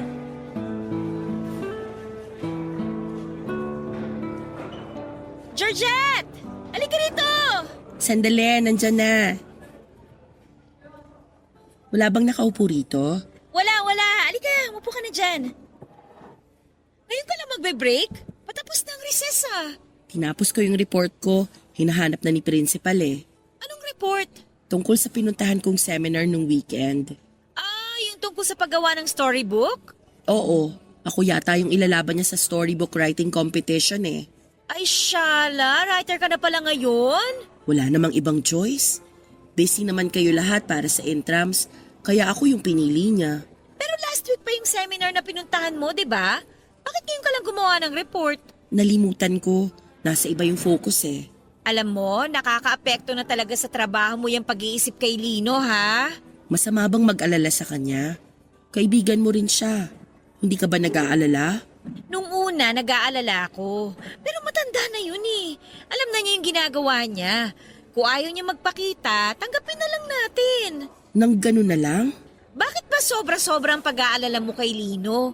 Hindi ka naman niya jowa para maging ganyang kalaki ang concern mo sa kanya. Oo nga, hindi niya ako girlfriend. Pero kaibigan ko siya. Tsaka kahit papano may pinagsamahan na kaming dalawa.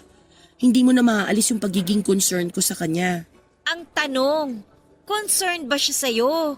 Hindi ka nga niya maisip na kumustahin eh. Hindi ka man lang niya magawang balitaan kung anong ginagawa niya ngayon. O, di ba? Nandito ka, nag-aalala sa kanya. Pero siya, kung nasaan man siya, nandun na siya, nagsisimula ng bagong buhay. Alam mo ko ako sa'yo, gawin mo na rin yung ginagawa ni Lino. Aalis din ako. Hindi, luka-luka ka. Magsimula ka na rin sa buhay mo na wala siya. Parang ang hirap namang gawin yan. Ay nako, nagawa nga ni Lino ng walang kahirap-hirap eh. Bakit hindi mo kaya? Ay, ang hirap isipin na hanggang doon na lang yung pagsasama namin. Okay na kami eh. Nagpaplano na kaming magkabalikan, tapos ganun yung nangyari. Ganyan talaga ang buhay. Parang teleserye, puno ng plot twist. Dapat lagi kang handa. Yun nga ang problema. Hindi ako handa. Ay nako Georgette, sinasabi ko sa'yo mag-move on ka na kay Lino. Wala kang mapapala sa kakahintay sa kanya. Tatanda kang dalaga niya, sige ka. Grabe ka naman. Anong grabe dun? Kalahating taon na simula nung nawala si Lino. Walang paramdam yung tao sa'yo. Dun pa lang, dapat alam mo na wala na siyang pake sa'yo. Sorry ha kung medyo masakit tong mga sinasabi ko, pero yun kasi yung totoo eh. Kailangan mo na siyang kalimutan. Ay, sige, susubukan ko. Oy, wag mong subukan. Gawin mo. Oo na, gagawin ko na. Yan, dapat ganyan. Para hindi ka nalilate sa pagpasa ng mga report mo. Sarili mo naman ang isipin mo ngayon. Opo, madam, masusunod po. O siya, sige na. Mauna na ako sa'yo ha. Aayusin ko pa yung mga gamit para sa klase ko. Magga-gardening kami mamaya. O sige, susunod na rin ako pagkatapos kong magmerienda. Oy ha, basta yung sinabi ko sa'yo. Oo na. Kulit nito. Buwan ang lumipas. Naubos na rin ang pag-asang pinangahawakan ko. Bawat buwang dumadaan ay unti-unti ring nawala sa isipan ko si Lino Papadudot. Siguro ay ganun talaga kapag wala na ang tao sa buhay mo. Makakalimutan at makakalimutan mo rin sila. Hanggang sa 1 taon ang lumipas simula nang nawala si Lino, tuluyan ko nang tinanggap na hindi na siya babalik. Na hindi na ako parte ng kanyang buhay. Inisip ko na lamang noon na kung nasaan man si Lino noong time na yon, ay sana'y masaya na siya at nasa maayos siyang kalagayan. Ganun man ang nangyari ay nagpatuloy sa pag-ikot ang mundo. Nagpatuloy ako sa sarili kong buhay. Mula sa pagiging grade 2 teacher ay tumaas ang ranggo ko at nailipat ako sa pagtuturo ng grade 6. Nagkaroon ako ng mga bagong goal sa buhay ko. Nakakilala ako ng mga bagong kaibigan at nagkaroon ng mga bagong karanasan. Kahit papaano ay naging instrumento ang pakikipag-ugnayan ko sa mga pupils ko para makalimot sa nakaraan. Sila ang pumawi sa pagkalumbay ko. Unti-unti ay nagawa ko ring umusad sa buhay kahit wala na si Lino sa tabi ko. Hindi rin naman nagtagal, isang bagong kaibigan din ang pumasok sa buhay ko. Siya po si Billy na isa sa mga kaibigan ni Lino na minsan ko na rin pong nakasama noong magkasintahan pa lamang kaming dalawa.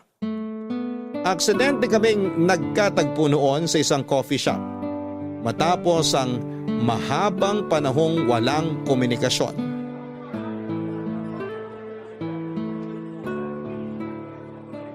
Georgette? Uy, ikaw nga! Kamusta ka na? Billy, hindi mo na ako naalala? Yes, Billy. Iba kasi yung tawag sa'yo ni Lino eh. Oo, B-Boy tawag nila sa akin, short for Billy Boy. Pero Billy na lang itawag mo sa akin. May kasama ka ba? Pwede bang umupo? Oh, sure. Sure, maupo ka. Wala akong kasama. Salamat. So, bakit ka naman mag-isa rito? Nagpapahangin lang. Walang klase eh, kaya naisip kong lumabas naman. I see. Nakakatampo ah. Hindi mo na pala ako maalala. Ilang beses na tayo nagkasama noon nila Lino. Naalala kita pero sa mukha lang. Sorry, nalimutan ko yung pangalan mo. Makakalimutin na ako eh. Dami kasing kaibigan ni Lino. Actually, hindi ko na rin maalala yung mga pangalan ng iba. Okay lang. Tagal na nating di nagkita ah. Ano nang balita sa'yo? Okay lang naman ako. Nakakasurvive naman sa hamon ng buhay kahit papano. Mabuti naman. Si Lino, may update ka na ba sa kanya? Wala pa hanggang ngayon. Hindi pa rin siya nagpaparamdam. Sus, yung taong yun talaga. Huwag ka mag-alala. Babalik din yun one of these days. Sana nga. Teacher ka pa rin ba dun sa public school na nabanggit mo dati? Oo, dun pa rin ako. Nakakatuwa naman. Bakit mo naman naisipang maging teacher? Hirap ng trabaho na yan ah. Retired teacher din kasi yung nanay ko. Isa siya sa mga inspirasyon ko sa buhay. Hangang-hanga nga ako sa kanya eh. Teacher ko rin kasi siya ng grade 5 ako. The way na magturo siya, sobrang na-impress ako. Kaya naisip ko na balang araw, magiging teacher din ako. Kaya pala, nasa dugo nyo rin pala. Oo, at saka napaka-fulfilling kayang maging teacher. Oo, mahirap siya. Pero yung paghihirap na yon tsaka pagod, magiging worth it kapag nakita mo na yung mga batang natuturuan mo na successful na ngayon. Isa yun sa mga bagay na hindi na mawawala sa buhay ng isang teacher. Maging parte sa buhay ng bawat batang nangangarap. Ang lalim naman ng pinanghuhugutan mo. Nahiya tuloy yung trabaho ko. Ano nga pala ulit yung work mo? Ako ang nagmamanage sa family business namin. Ah, oo, yung lumber something? Oo, producer kami ng mga tabla na ginagamit sa pagpapatayo ng mga bahay. Ang galing! Pangarap ko rin yan eh, yung mag-business. Talaga? Anong business naman ang gusto mong gawin? Kahit ano, yung magtatagal, kahit ilang henerasyon na ang lumipas, gusto ko kasi na balang araw, may maipapamana rin ako sa mga anak ko. Sure naman ako na matutupad mo rin yan balang araw. Nasa sa atin lang din kasi kung paano natin bubuuin yung future ng mga susunod sa bloodline natin. Kaya mabuti na hanggat maaga pa, pinag-iisipan mo na yung mga ganyang bagay. Sabi nga ng kaibigan ko, maraming plot twist ang buhay, kaya dapat talaga paghandaan. Uy, magandang quote yan ha. Pwedeng ilagay sa sticker. Totoo din naman kasi, minsan bigla-bigla na lang tayong babagsakan ng kung ano-anong pagsubok sa buhay. Mahirap kung mag-isa ka lang nahaharap sa mga problemang yun. Pero 'di ba, sabi nga nila, wala namang problemang ibibigay sa atin na hindi natin kayang lampasan. Oo, tama. Nalalampasan naman natin yung mga problemang yun. Pero minsan, marami tayong naisasakripisyo. Wala eh. Hindi ka magkakaroon ng progress sa buhay kung wala kang sacrifices na gagawin. Nakakalungkot pero totoo yan. Anyway, mauna na ako sa iyo ha. Dumaan lang talaga ako rito para bumili ng kape. O sige. Nice to see you again. Chat-chat na lang? Oo, mag-iingat ka. Malawak ang circle of friends ni Lino. Hindi mabilang sa mga daliri ng kamay ang dami ng kaibigan nito noon. Ang ilan sa kanila ay nakilala ko noong naging boyfriend ko si Lino. Pero simula nung nawala si Lino ay nagkaroon na rin ako ng falling apart mula sa kanila. Nawala na ako ng komunikasyon at update mula sa mga buhay nila dahil si Lino lang din naman kasi ang naging tulay para maging kaibigan ko rin sila. Kaya naman laking tuwa ni Billy noong nakita niya ako matapos ang mahabang panahon. Papadudod si Billy yung tipo ng tao na akalain mong suplado. Masungit at mayabang kapag una mo siyang nakita. Pagkakita mo pa lamang kasi sa kanya ay parang lagi siyang mapapaaway dahil na rin sa mga tattoo nito sa katawan. Hindi naman po sa nagiging stereotype ako pero tad-tad kasi ng tattoo ang buong katawan ni Billy. May arm sleeve tattoo siya sa kanang braso niya na inspired sa mga tribal tattoos. Sa kaliwa naman ay may malaking mukha ng anghel na nakatatak sa biceps nito. Sumisilip din ang eagle wings tattoo nito sa kanyang likuran. Meron din siyang landscape tattoo sa magkaparehong binti nito. Pero ang pinaka-extreme na siguro ay ang hugis espada na tattoo nito sa kanang pisngi niya sa tabi ng kanyang tenga. Sa kabila ng maangas nitong itsura ay malambot ang puso ni Billy. Yun ang una kong napansin noong nakilala ko siya. Mababaw lang ang luha nito at mahilig siya sa aso at takot sa mga ipis. Kung gaano katapang ang itsura niya ay ganoon naman siya kabilis matakot sa maliliit na bagay. Nagulat na lamang ako na pagkatapos naming mag-meet sa coffee shop noong araw na yon, ay bigla akong nakatanggap ng message mula sa kanya. Simula pa lang ay alam ko ang motibo ni Billy kung bakit siya nakikipagkaibigan sa akin. Noong panahon kasama ko pa kasi si Lino, magkakilala lamang kami by name at by face, pero hindi kami masyadong close noon. May mga ilang encounter na rin naman kami pero hindi ko may tuturing na magkaibigan talaga kami noong time na yon. More on acquaintance lang kami dahil magkaibigan sila ni Lino. Hindi naman itinago ni Billy ang totoo niyang hangarin. Gusto raw niya akong kaibiganin at kung maaari ay ligawan kapag nagkataon. Unti-unti ang mga friendly chats niya sa akin ay nahaluan ng romantic gestures. Wala naman daw sigurong masama kung ligawan niya ako dahil matagal naman na raw kaming hiwalay ni Lino. Isa pa'y wala na si Lino kaya safe na sigurong sabihin na wala na siyang planong bumalik pa sa buhay ko. Masakit man pakinggan pero may punto siya sa mga sinabi niyang yon. Ganon pa man, inamin ko kay Billy na hindi pa ako tumatanggap ng manliligaw noon.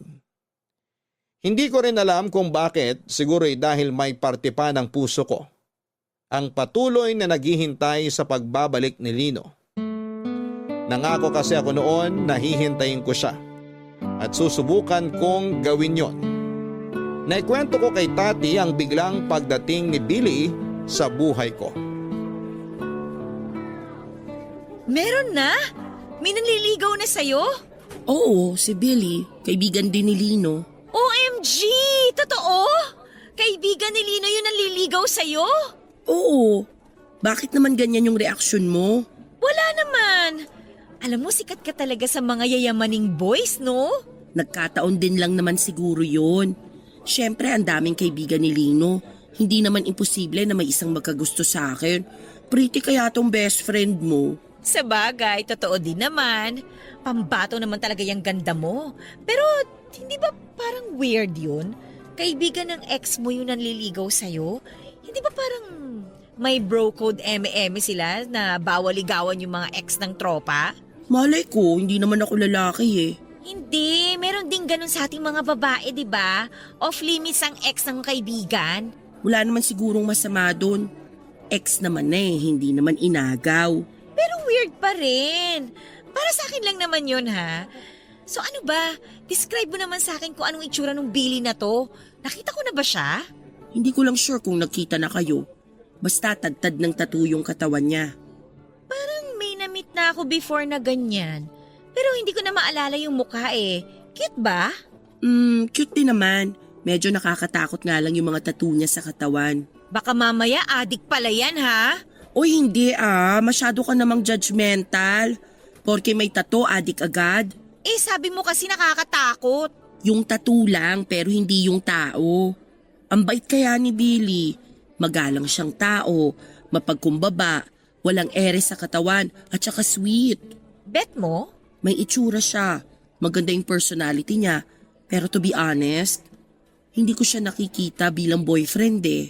Talaga? Bakit naman? Hindi ko alam kung bakit. Alam ko kung bakit. Bakit? Eh kasi, si Lino pa yung laman ng puso mo. Tama? Tama ako, no? Siyempre, tama ako. Ano sinasabi mo dyan? Nananahimik na yung tao, dinadamay mo pa rito. Aminin mo na. Alam ko naman na hindi ka pa nakaka-move on kay Lino. Hindi rin naman kasi ganun kadaling bumitaw. Alam mo, kung ako sa'yo, pagbigyan mo na yang si Billy. Hindi ka talaga makakabitaw mula sa taong minahal mo kung patuloy ka pa rin kumakapit sa alaala niya. Palayain mo na si Lino at si Billy ang papasukin mo dyan sa puso mo. Total, base naman sa mga sinasabi mo mukhang mabuting tao naman si Billy. Hindi talaga. Malabong maging kami ni Billy. Naku, huwag ka magsalita ng tapos. Hindi mo alam ang ikot ng mundo. Malay mo bukas, mahal mo na pala yung tao. Hindi naman ganun kadaling umibig eh. Mahirap talaga kasi hindi ka willing mag-take ng risk. Bigyan mo siya ng chance. Sure akong ikaw pa ang mas mahuhulog doon, panigurado. Naku, hindi mangyayari yun. O hindi. Anong gagawin mo sa tao? Pagtatabuyan mo. Teka nga, nasabi mo na ba sa kanya na hindi mo siya gusto? Inamin ko naman agad sa kanya nung umamin siya na may gusto siya sa akin. Sinabi ko sa kanya na hindi pa ako ready na pumasok sa relasyon ngayon. Eh, anong sabi niya? Okay lang daw, basta tanggapin ko lang daw siya bilang kaibigan. Siya nang bahala sa iba. Ano ibig sabihin nun na siyang bahala sa iba? Ang pagkakaintindi ko sa sinabi niya, baka manliligaw pa rin siya siguro kahit na sinabi kong ayoko pa. Yan ang gusto ko, hindi kagad nagpapatalo. Hindi rin. Alam mo minsan, kailangan nating sukuan agad yung laban na sa simula pa lang, alam na nating matatalo tayo para sa ganun, hindi tayo masyadong masaktan. Sus! Sabihin mo yan sa sarili mo. Hindi mo nga masukusukuan yung taong matagal ka nang kinalimutan eh. Aray naman! O ano, naka-back to you ka no? Practice what you preach kasi. Kahit na hindi pa ako ready ay hindi agad sumuko sa akin si Billy. Naging magkaibigan kami pansamantala pero nagpatuloy pa rin ang pagpapa-impress niya sa akin. Humingi siya ng chance na bigyan ko siya ng oras para ipakilala ang sarili niya sa akin. At ibinigay ko naman sa kanya yon, Papa Dudut. Katulad ni Lino ay mula sa may kayang pamilya si Billy. May sarili siyang lumber business na namanan niya mula sa kanyang mga magulang.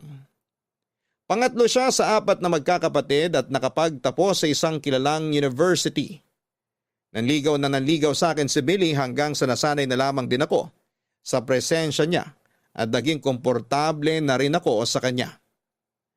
Aaminin ko na noong una ay hindi ko naman talaga nakitaan si Billy ng kung anuman para magustuhan ko siya. Pero sa pagtagal ng pagkakaibigan naming dalawa, noong nakabuo na kami ng connection at nakagawa ng ilang memories, ay dahan-dahan ding gumaan ang loob ko para sa kanya. Soft-spoken si Billy. Nakakatuwa nga kasi hindi akma sa itsura niya ang pag-uugali niya. Masyadong strong ang features nito sa mukha niya kumpara sa personality niya. Malapad ang kanyang panga, mataas ang cheekbones, at sa singkit niyang mga mata ay makapal ang kanyang kilay. Kung gaano katapang ang facial features niya ay gano'n namang kalambot ang puso niya sa lahat ng bagay. At yon ang mga katangiang nagustuhan ko sa kanya, Papa Dudut. Ayos ah. Dito talaga tayo sa likod ng pickup mo? Oo, astig di ba? Imbis na mag-date tayo sa mga restaurant, dito na lang tayo sa likod ng sasakyan ko. Hindi ba mas romantic yon? Sa bagay, mas intimate nga naman to kasi tayong dalawa lang ang magkasama. Tahimik, walang ibang tao, walang sagabal. May chance pa tayong pumili ng lugar. Oo nga. In fairness, maganda tong place na napili mo ha. Malayo sa light pollution. Malaya nating mapagmamastan yung mga bituin sa langit. Lagi kong nalalampasan tong lugar na to tuwing umuwi ako sa Laguna para bisitahin yung lola ko. Konti na lang dumadaan na sasakyan dito kapag ganitong oras, kaya tahimik talaga. Salamat ha. Naisip mo akong imbitahan sa ganitong klaseng date. Ganitong klase ng night out ang hinahanap ko. Yung nakakapagbigay ng peace of mind. Walang ingay, walang sagabal. Sabi mo kasi kahit saan eh. Nung nagtanong ako kung saan mo gusto mag-date, ang sagot mo kahit saan. Kaya dito kita dinala. At magandang desisyon naman yung naisip mo. Kakaiba, memorable. Hindi mo naman siguro ako mamurderin dito, no? Joke lang. Ang babaeng tulad mo hindi dapat sinasaktan. Dapat minamahal. Sus, ang corny mo. Hindi bagay sa mga tattoo mo magbigay ng cheesy na linyahan. Hindi ba? Hindi. Speaking of tattoo, alin dyan yung pinakauna mong pinagawa? Unang tattoo ko? Itong nasa braso ko. Angel tattoo. Bakit naman angel? Religious ka? Hindi naman. Wala lang. Walang rason. Nagandahan lang ako. At bakit mo naman naisip magpa-tattoo in the first place? Nung bata kasi ako, medyo rebellious din ako. Kaya nga kami naging tropa ni Lino eh. Kasi pareho kaming pasaway nung kabataan namin. Tapos bilang pagre-rebelde, ang unang naisip kong gawin, magpalagay ng tattoo. Kasama ko si Lino nung nagpalagay ako nito. Talaga? Oo, pati siya kaya nagpatattoo rin. Hindi nga. Wala naman akong nakitang tattoo sa katawan niya. Meron sa likod ng kaliwang tenga niya. Oh, anong klaseng tattoo yun? Minimalist lang. Sa pagkakatanda ko, maliit na eroplanong papel yun eh. Freedom? Freedom? Anong freedom? Freedom ang meaning ng eroplanong papel. Nire-represent noon yung kagustuhan ng tao na maging malaya. Oh, parang ako rin. May freedom tattoo rin ako eh. Talaga? Saan naman? Dito sa likod ko, yung malaking wings ng agila. Yan ba yung sumisilip dyan sa likod mo? Oo, yun nga. Pang-apat o pang-5 ko sigurong tattoo to. Di ko na maalala eh. Sobrang dami. Paano naman kasi dumami yan? Nung una, sign lang sana yun ng pagre-rebelde ko. Pero pagtagal, nagustuhan ko rin yung art ng pagtattoo eh. Sabi nila paraan yun para ma-express ng isang tao yung feelings na hindi nila mailabas sa publiko. So meaning, madami ka palang bagay na gustong i-express? Kasi halos maubos na yung balat mo sa dami ng tattoo mo eh. Oo, gano'n na nga. Noon kasi hindi ko maipakita sa mga tao kung ano yung totoong nararamdaman ko. Hindi ko alam, medyo mahiyain ako eh. Pero nung tumanda ako, na-realize ko na wala naman pala akong dapat ikahiya. Ngayon tumigil na rin ako sa pagpapatattoo kasi kaya ko naman nang i-express yung feelings ko. Tulad ngayon, yung paghanga ko sa'yo, yung pagkagusto ko sa'yo, nasasabi ko na ng buo. Good for you.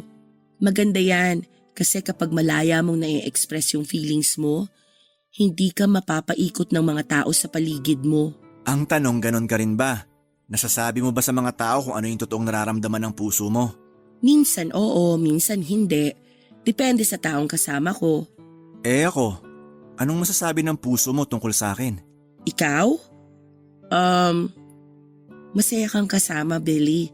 Actually, lagi kong nilulook forward yung mga araw na magkasama tayo. Aaminin ko, nung una, wala talaga akong nararamdaman para sa'yo. Pero habang tumatagal, nagkakaroon ka na rin ng puwang dito sa puso ko. Ibig mo bang sabihin? Oo, tama yung iniisip mo. May feelings na rin ako para sa'yo. Sa totoo lang, pwede ka na rin tumigil sa panliligaw sa akin kasi sinasagot na kita. Talaga? Oras na rin naman na para bumitaw ako sa nakaraan ko. Ready na akong magmahal ulit.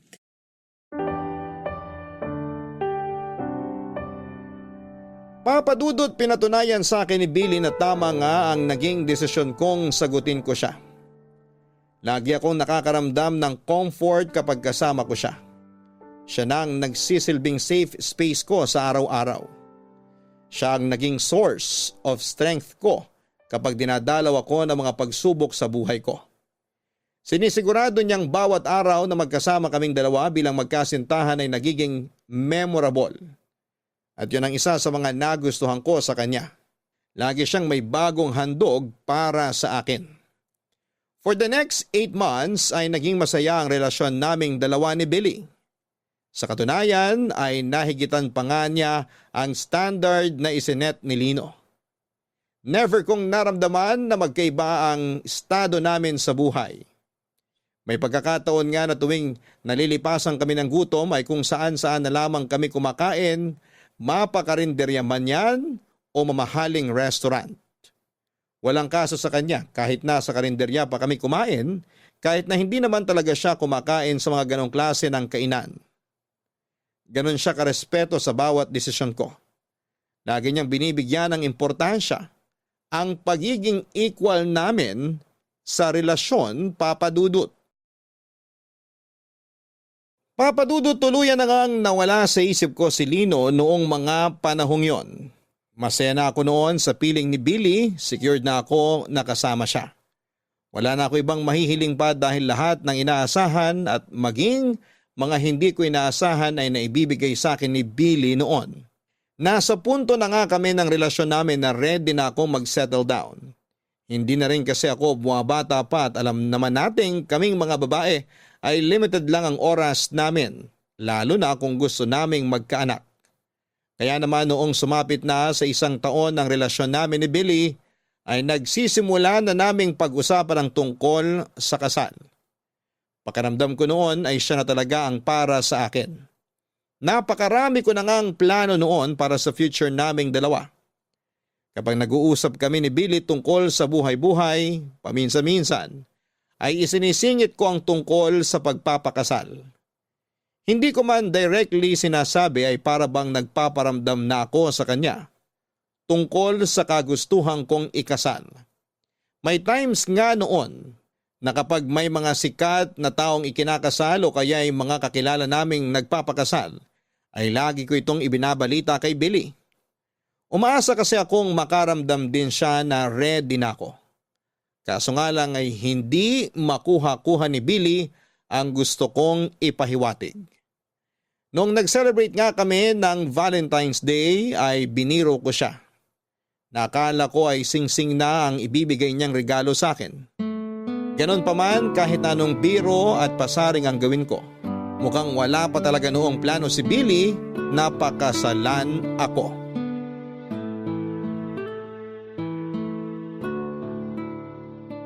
Georgette, halika na, umuwi na tayo. Saglit lang, heto na.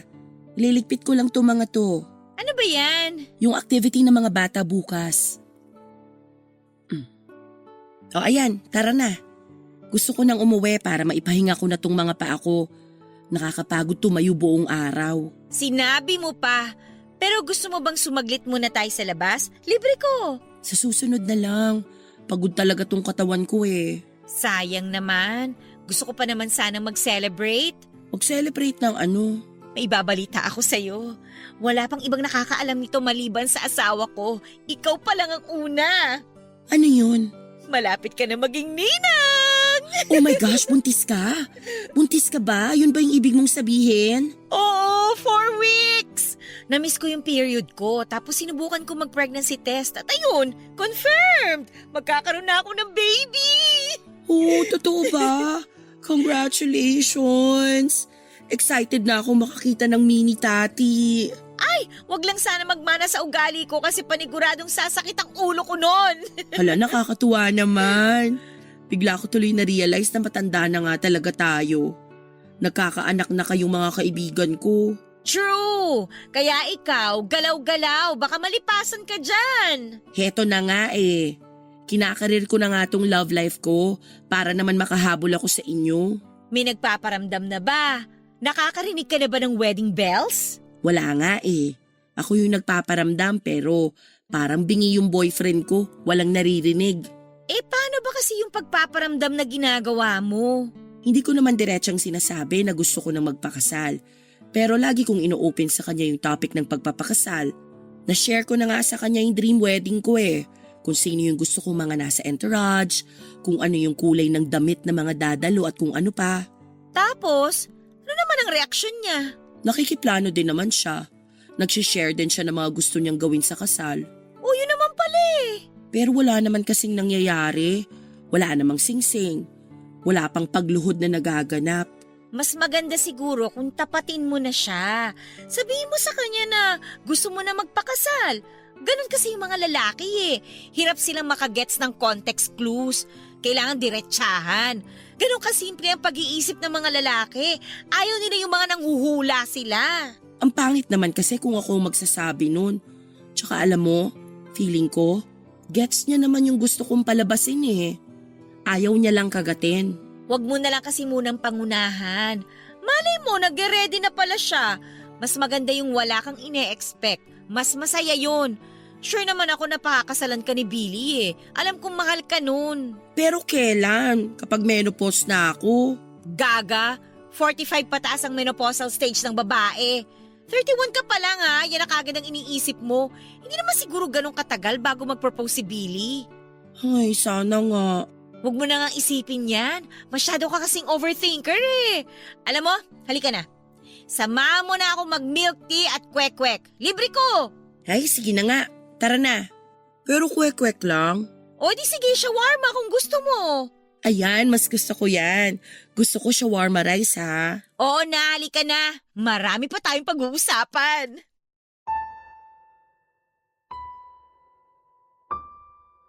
Pero lumipas pa ang ilang buwan, walang singsing na dumating, Papa Dudut. Hindi ko nga alam kung bakit nung panahong yon ay para bang nagmamadali akong ikasal. Siguro ganon ko talaga kamahal si Billy dati. Sa kabila ng kawalang interest ni Billy sa usapang kasal ay nanatili namang maayos ang relasyon naming dalawa. Kahit na mahigit 1 taon na kaming magkasama ay wala pa ring nagbabago. Parang nasa ligawan stage pa rin kami na sobrang sweet na sweet sa isa't isa. Nanatili ang pagiging caring ni Billy sa akin at dahil hindi ko naman siya mapilit na pakasalan, ako ay naghintay na lamang kung kailan siya magiging ready. Hindi rin naman pwedeng ipilit ang isang bagay lalo na kung hindi pa handa ang isang tao. Naisip ko rin na mas maganda na maging surprise ang gagawin niyang proposal sa akin. Umasa na lamang ako na baka sa araw na hindi ko inaasahan ay doon siya mag-propose, Papa Dudut. Ang ginawa ko na lang ay naging maayos at supportive na girlfriend ako para kay Billy. Hanggang sa kalagitnaan ng masayang pagsasama namin ni Billy ay isang hindi inaasahang balitang natanggap namin. Naghahanda na ako noon para sa pagpasok ko sa school nung nakatanggap ako ng tawag mula sa kapatid ni Lino na si Edward. Kinabahan ako dahil matagal na kaming hindi nakapag-usap ni Edward at ang tawag niyang yon ay maaaring isa lang ang ibig sabihin. Maaaring nagbalik na si Lino.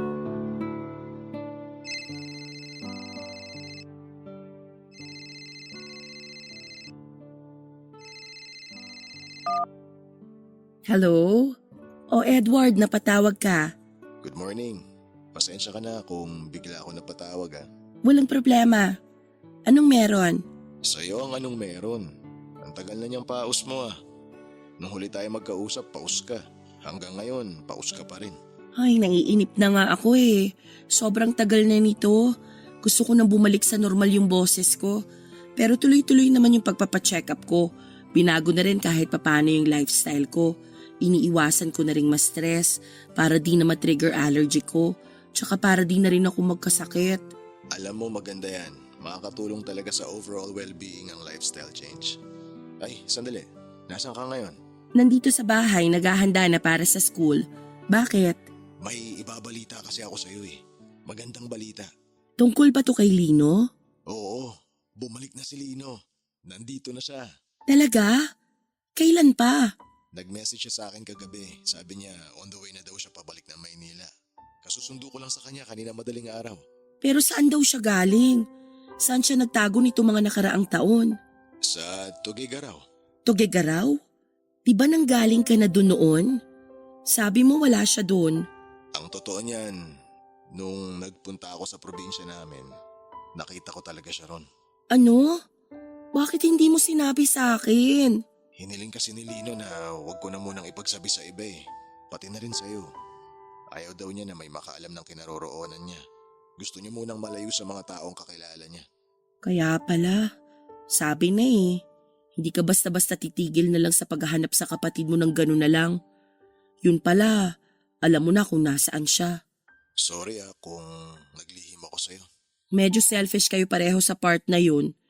Pinag-alala niyo ako ng mahabang panahon, alam mo ba yun? Alam ko kung paano ka nag-alala para sa kapatid ko.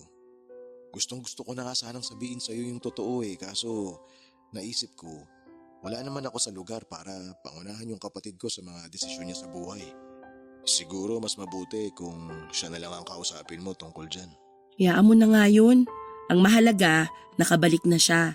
Gusto ka raw niya makita agad kung sakaling may time ka. Nasaan ba siya ngayon? Nagpapahinga pa siya. Napagod siya sa biyahe. O sige, susubukan naming pumunta dyan sa inyo mamaya pagkatapos ng klase ko. Okay, sige. Okay, bye-bye. Bye. Georgette, ready ka na ba? Sandali lang.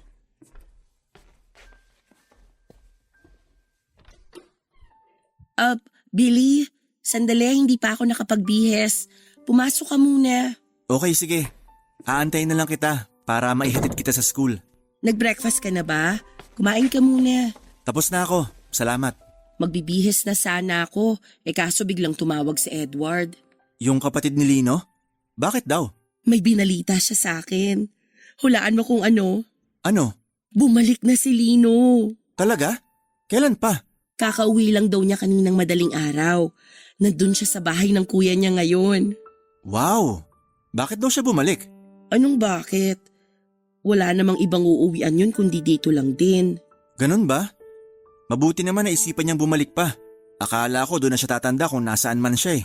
Kaya nga pero masaya ako na nakabalik na siya. Excited na akong makita siya. Gusto mo puntahan natin siya ngayon? Mamaya na lang. Nagpapahinga pa raw siya eh. Puntahan natin siya pagkatapos ng klase. Pwede rin, pero malilita ko ng pagsundo sa'yo kasi may delivery sa store mamaya. Kailangan ko i-check yon. Okay lang. I-message na lang kita kapag tapos na ako sa school. May meeting din kasi kami after class eh. Okay, sige. Oh wait lang, magbibihis na ako. Mabilis lang to. Take your time.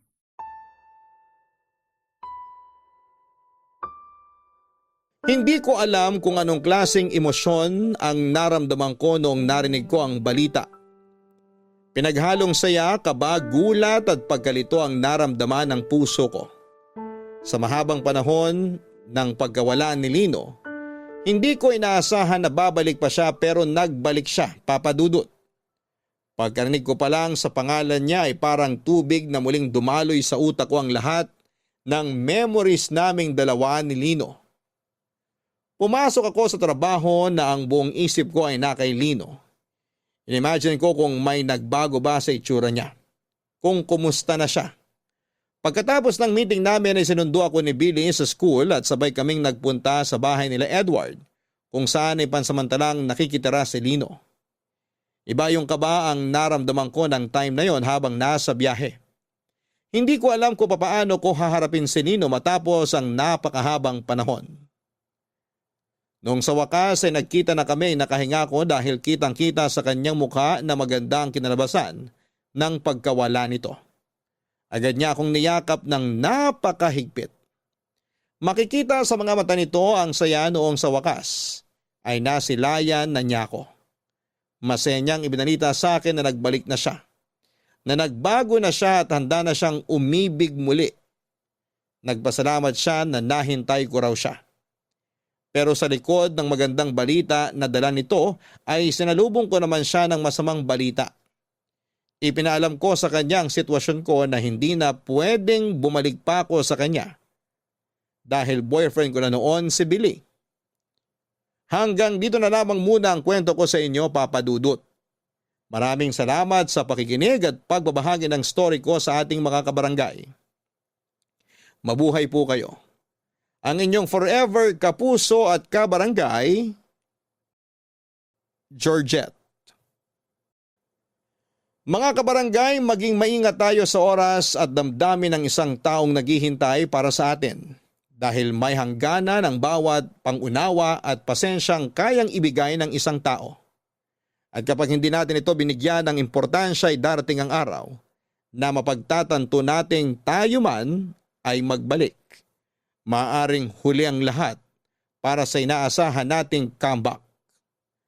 Hanggang sa muli, ako po ang inyong si Papa Dudut sa mga kwento ng pag-ibig, buhay at pag-asa sa Barangay Love Stories #1.